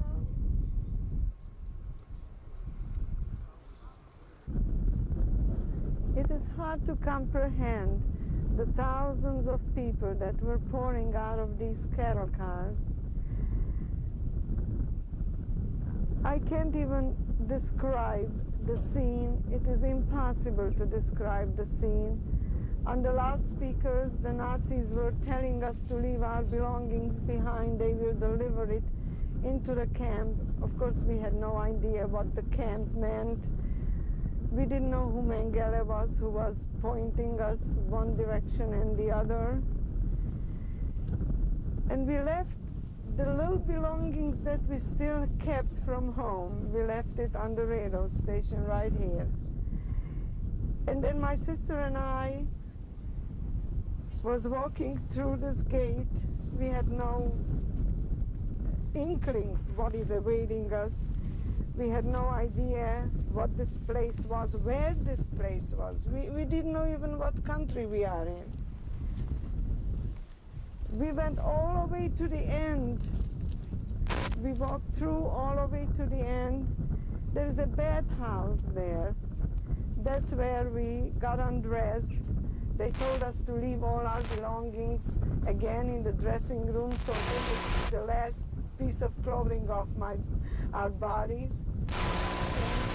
We walked into a room which was the shower room. We never came back into the dressing room. Naked, in windy, cold weather like this, we walked out naked on the other side of the bathhouse, and we stood there from about mid-afternoon till approximately midnight. It is indescribable, the pain, the fear, the hunger. And you know, today I'm here exactly 50 years. We're going to commemorate today the liberation of this camp. I just can't believe, I cannot believe that I'm still alive, that I lived it through, that it was possible to live something so diabolical through. I hope that the world will see what was going on here, and will comprehend what it really means to humanity to remember what is going on, what was going on here.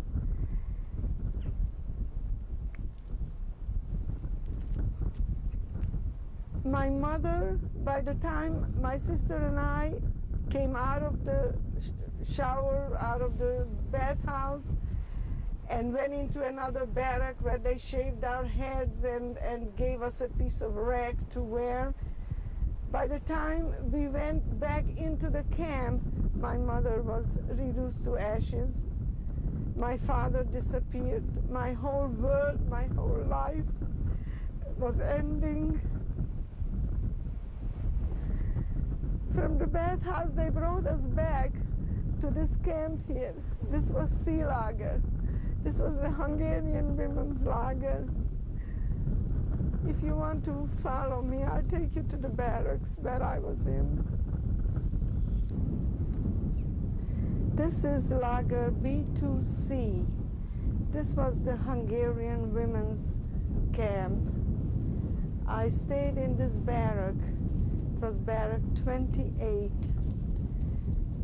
You must understand that all these wires were charged with high voltage electricity, that if you just went near these wires, you were killed. Death was around every corner. No matter how you tried to save yourself, it was impossible. Only God could save you here. I remember when I was in this camp, I was still with my little sister. We were somewhere in the middle of the block in a bunk where there were 12 of us squeezed in. We could hardly fit in. In our sleeps, we always had nightmares, but when we woke up, the nightmare, the reality was worse than the nightmare. Now that I look around and I see how huge this camp is, I just can't comprehend it, because when I was here, millions of people were here. This wasn't a vast, empty space like this. There was no grass, mud, or snow, or dry ground, dry, frozen ground. We were always sitting in the mud. This wind that you feel here, well, to save ourselves from this wind, wearing this one piece of clothing that we had on, we had to sit around the edges of the barracks, you know, sitting on the edge of the barracks, protecting ourselves with the walls of the barracks, because we were always outdoors. We could come into the barracks only to sleep. There was a small cubicle like this, probably this was it, which was the capo's room. She slept here. She had a cot in it, and in the middle here, where the chimney is, there was a brick chimney, like walking through the whole barrack, which of course never had any heat in it. Then 6 months later, I was separated from my sister, and I was taken into the next camp, which used to be the Czech lager, which was murdered overnight, the whole lager. There were parents with children living there, and the whole camp was eliminated one day. I see these pigeons here. Well, let me tell you, there were no pigeons here. Nothing lived here. There were no birds. Not even a rat could survive here. This is a place of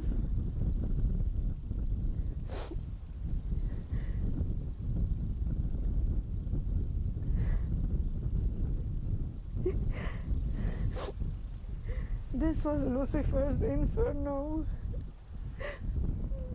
The chimneys of the crematoria were visible from here on all sides. They were bellowing fire and soot 24 hours a day, and we knew that it was our brothers and sisters that were being burned. The trains were coming in 24 hours a day, 3-4 trains a day, and the prisoners were walking through this gate to go to the bathhouse. And as they were passing by, we used to beg them, throw your bread. You won't be able to keep it anyway. Just why don't you throw it to us? We are hungry. And they didn't know what we were talking about. They thought we were crazy. Why should they throw out their food away for us or to us? You know, tomorrow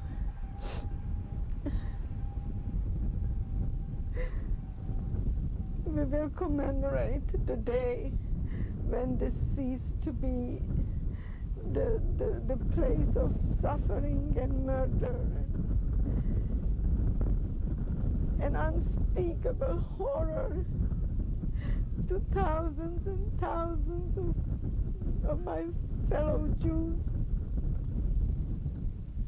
I can't believe it. I just can't believe it. If these wires, if these bricks could talk, the stories they could tell, the suffering and the starvation and the beatings and the punishments.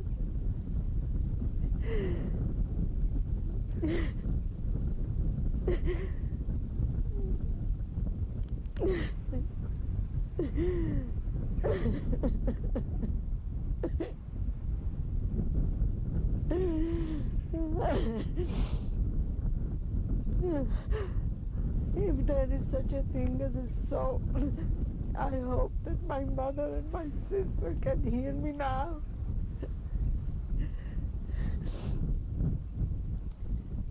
It is their martyrdom that helped me till now to try to help the world, to try to tell the world what happened here. And I want them to hear me say that I will never forget them. And probably soon we will be together again.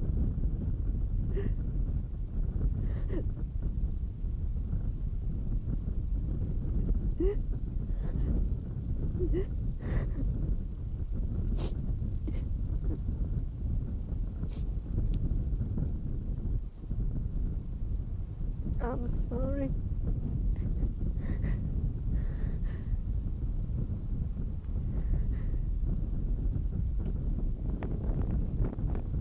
Maybe we should move on.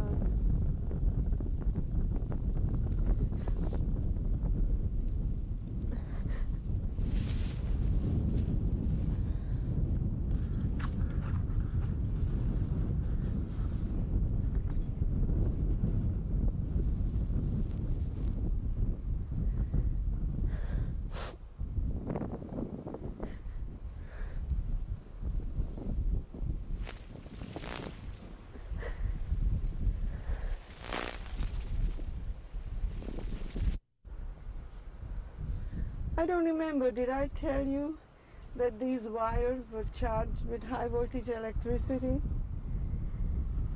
You couldn't come this close to it because it just immediately, you were just drawn to the electricity, you were finished. People came to these wires when they could not bear anymore the suffering and the hunger and the starvation. Every morning you could see people hanging from these wires, committing suicide, ending their lives. I'm looking at these today, and it's hard to believe. It's hard to believe if these poles could tell the stories, the things that happened here.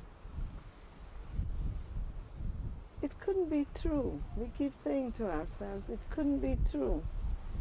Yet we all are marked. We all have the numbers on our arms, which tells us that yes, we were here, and now I can touch these wires and nothing happens. Well, I learned something here. But I wonder whether the world learned anything. The way you look around the world today, you wonder, what did we learn from the Holocaust? What did we learn from this place? Why don't people learn to live in peace with each other? Why don't they learn to respect one another?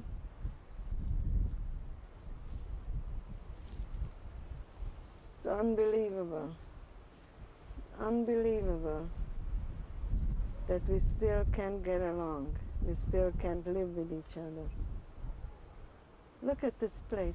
Look at the size of it. Can you imagine? Can you imagine the millions that perished here?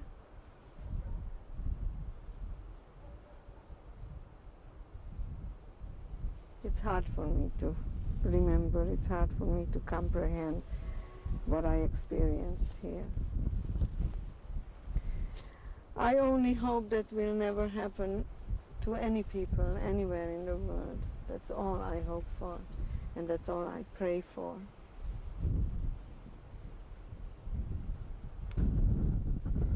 Before the train arrived here, a little further back, the train stopped, and everybody was curious where we are. Nobody knew what country, what town. So one of the boys picked me up on his shoulders and asked me to look out and tell them if I can see anything. And I remember I saw that we are on a railroad station. There was a train standing there, another train full of people like us. And then all of a sudden I saw the sign, and the sign said Krakow. And without me even thinking, before it even hit my brain what that meant, I yelled back to the cattle car, "We are in Krakow." And I remember that out of that silence, all of a sudden, like a beehive, everybody started to talk. Everybody panicked. We all of a sudden realized that we are somewhere in Poland. And we knew that Poland is the bad place to be in, because we already heard rumors that in Poland the Nazis were killing the Jews. I remember the train starting to move again, and the silence returned. And then the silence was again broken with this screeching whistle of the train. And from Krakow all the way here, the whistle never stopped. Of course, later we found out that that was the signal for the Nazis to prepare the selection place, because a transport was coming. These transports were coming in all the time. And that whistle of the train is still in my ears. That's why when I look around again and I see how quiet this place is and how serene it looks, it certainly didn't look like this then.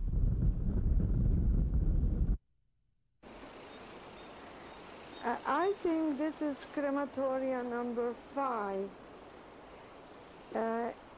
I think that my mother was killed here, and most probably my little sister also.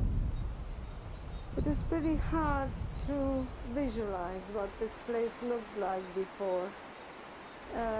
Somewhere under here there was a gas chamber, and maybe it's here where the elevator brought up the bodies, and then they were disposed of in the ovens. I don't know what I can say about it. I don't know how I can even speak about it. It is so frightening. It's just something beyond the human understanding. People come here, I see, and they light candles. I've seen a few candles around here. And somebody left a wreath. with Jewish colored ribbons. Probably someone whose parents also perished here. How can anybody believe this, that this happened? But we must show it, and we must remember it, and we must show it to the world.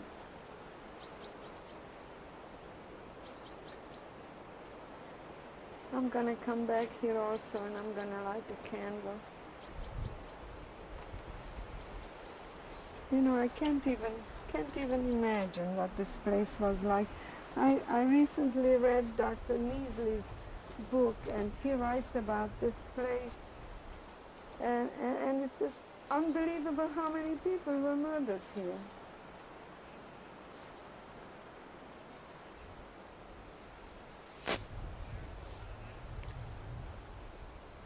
Look at this. Probably here it was. Of course, the Nazis blew it up before they left because they didn't want the world to know what this place was all about.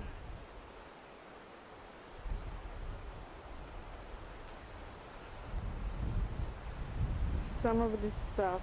Can you imagine if this could speak? If this could tell the stories?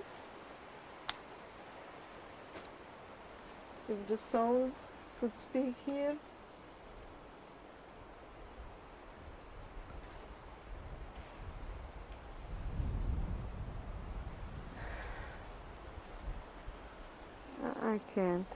I can't speak.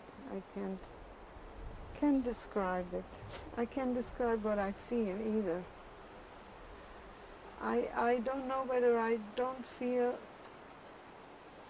fear more than anything else. Fear for future generations.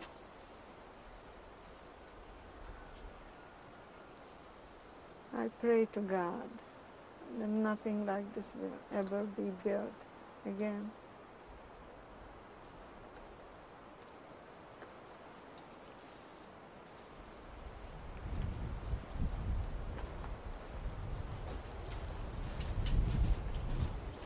Look at the size of this.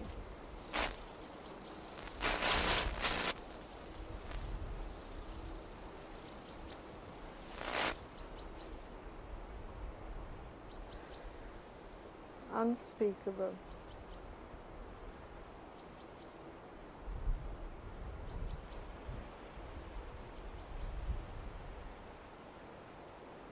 Here I can do only one thing, pray for my mother's soul, for my sister's soul, and hope that they are resting in peace.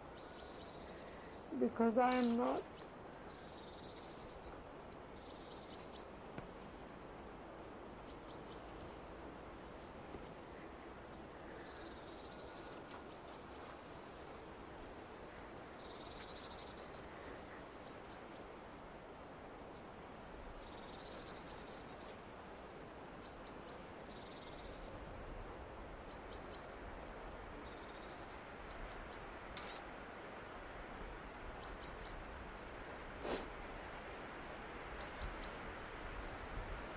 If you follow me, we're going to go to the pits now. I will show you something else that you won't believe.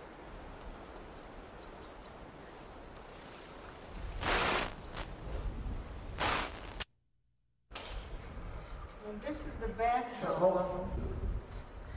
This is the bathhouse. In these big ovens, they were disinfecting the clothes. Not our clothes, because we never changed clothes here. But when they killed the people, then they stripped them, and of course they disinfected their clothes. Or if prisoners from the camp were killed or had to go away, this is where they brought to disinfect the clothes. By the way, I want you to know that this place was filled with lice. Our clothes was always filled with lice, and we had no way of cleaning it. So you can imagine that. The Nazis were terribly scared of typhus, which was rampant here, And that's why this is where they brought all our belongings once we were gone. And this also is a place of horror.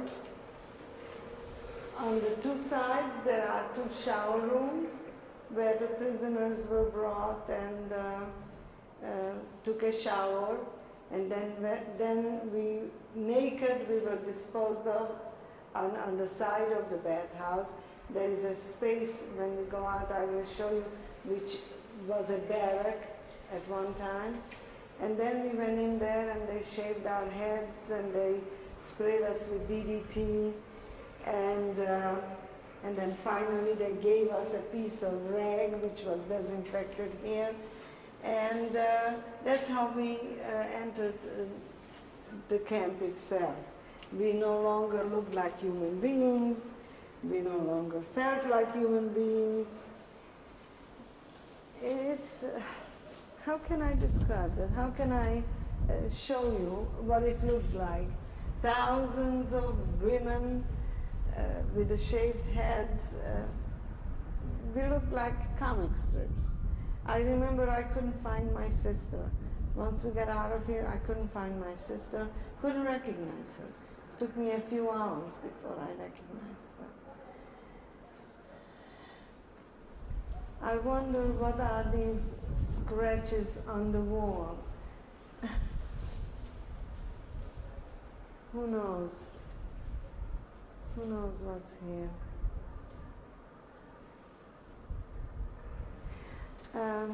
I remember that we went into an underground dressing room from the outside, and somehow, I don't remember where, we were coming up to the shower room. I see something here that goes deep, but that's just an oven. Let's see what's happening here. Yeah, it's hard for me to recreate, in my mind how it exactly worked. But somewhere outside, there should be an underground passage into a dressing room. And from that dressing room, once we left all our belongings, they told us to be very neat and to fold our belongings very neatly and leave it in a pile so that when we come back, we can remember exactly where our clothing is. Needless to say, we walked into the shower room and everything was taken away, and we walked out totally stark naked. It's just hard to remember. It's hard to believe that it happened.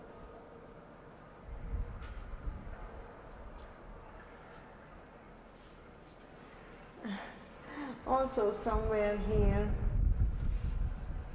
I don't know, maybe it was in this corridor, I don't remember. Dr. Mengele walked in and took me out of the line. And he was with another man, another doctor, and they took me under a light somewhere in one of those rooms, I don't remember which one, and questioned me and asked me why I'm here. Well, first of all, I didn't know who Mengele was. Second of all, I had no idea where I am and why I'm here. So I said, I'm a Jew, that's why I'm here. And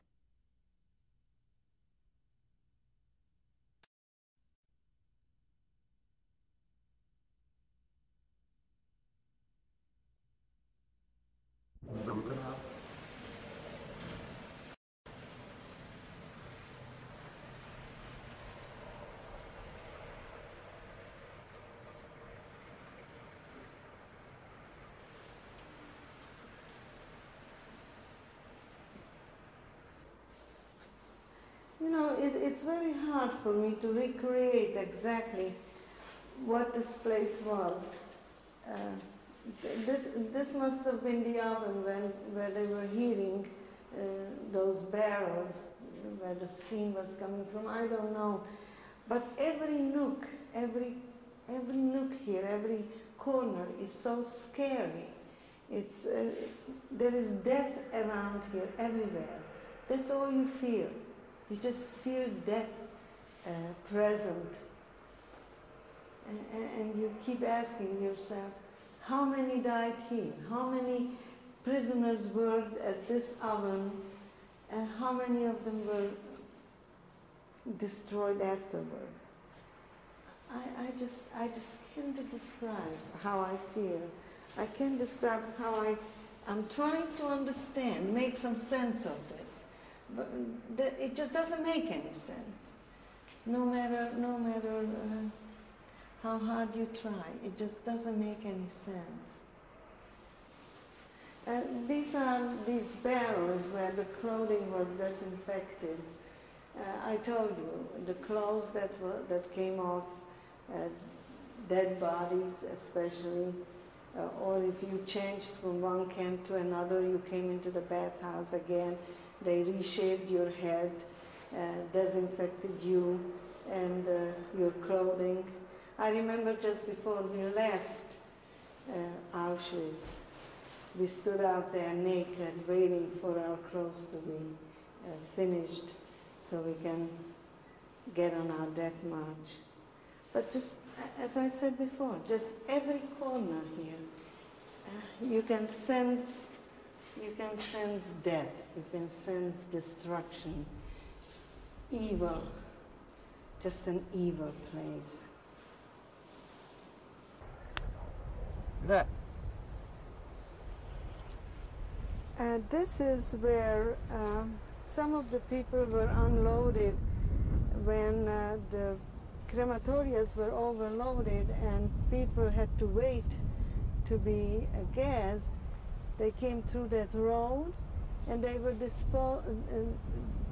spread around here.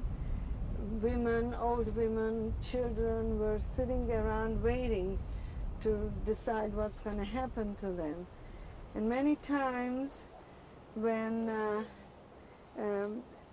the crematorias were, as I said, overloaded, and during the final solution it was almost all the time, then they dug these pits. There is one over there also, I see, and I think that's the children's pit, I'm not sure. And they were burning people in these pits. These pits were prepared in such a way that it drained the fat from the people that were burning, and it collected the fat in a place. And then they doused the new people with that fat so that the pit should be burning well through the whole time.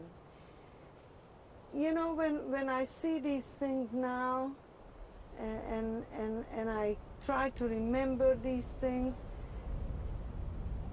only then can I understand how devilish this whole place was, how premeditated, pre-planned, every corner, every step that the prisoners made was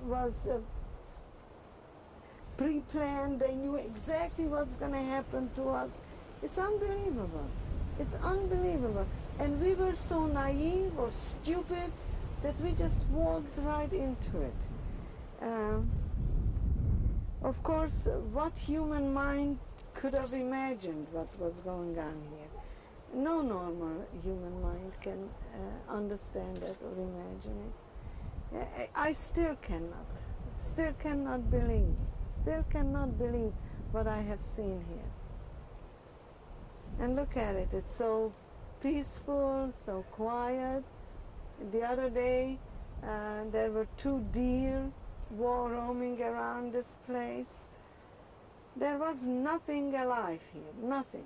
Everything was dead. Even those of us who stayed in the camps were already dead. And we knew that we are dead. We knew that there's no way we are going to survive. It is really only by a miracle that it happened, that I'm here. Only by the grace of God.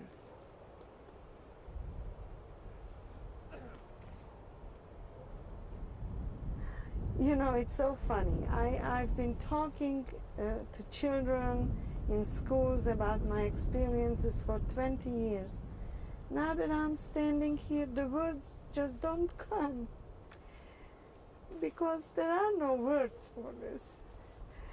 Whatever I say is so meaningless, so trivial. You can't really describe this.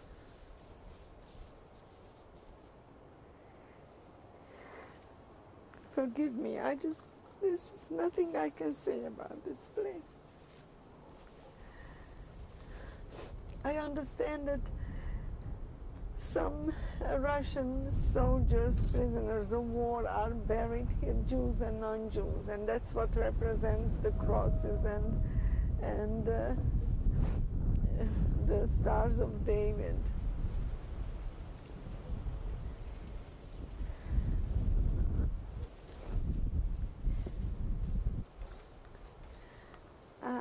I see these guard houses.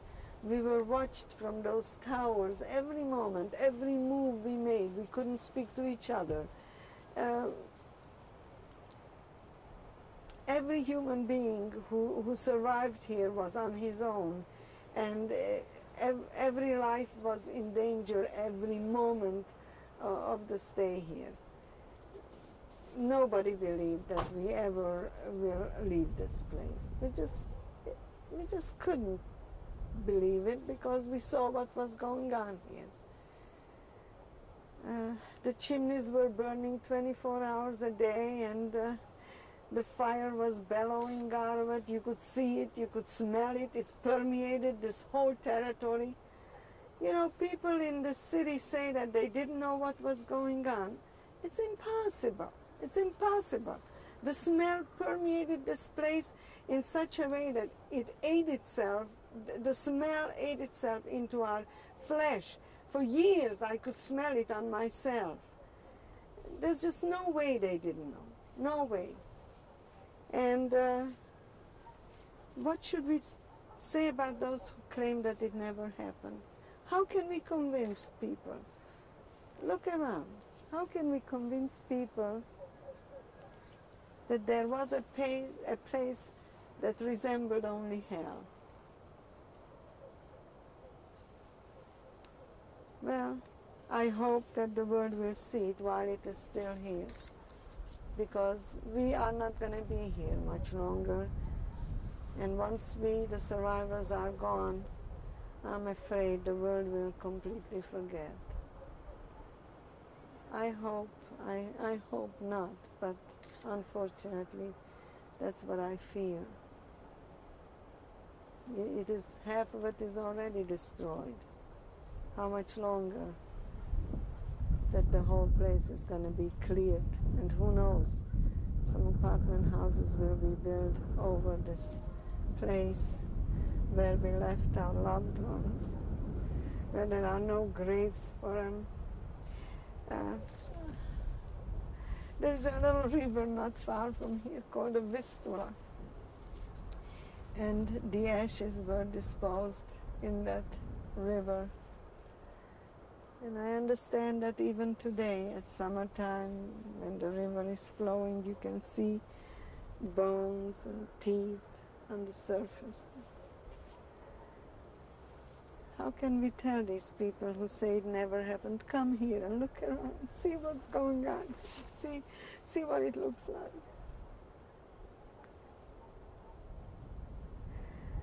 You see, when you look around, you see nothing here, but when I look around, I see the thousands of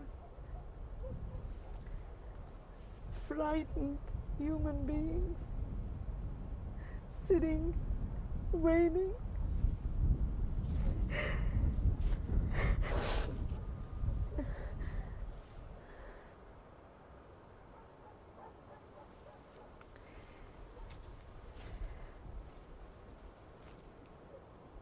Please don't ever forget. I'm asking you, you are still young, you'll be here for a while. Please don't let the world forget.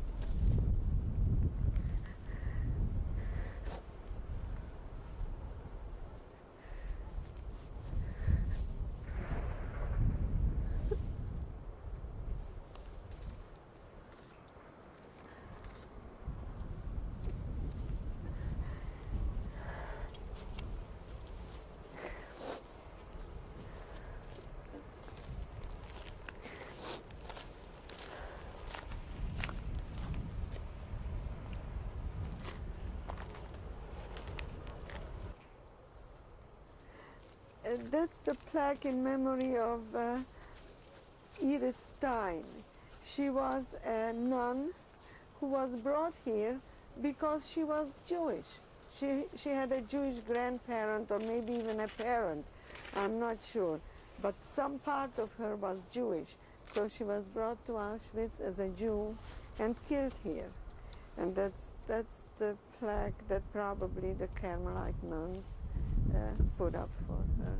I think that she became a saint. I'm not sure there was I remember a controversy about whether she should or should not be made into a saint, but I don't know what eventually happened, but that's her name, Edith Stein.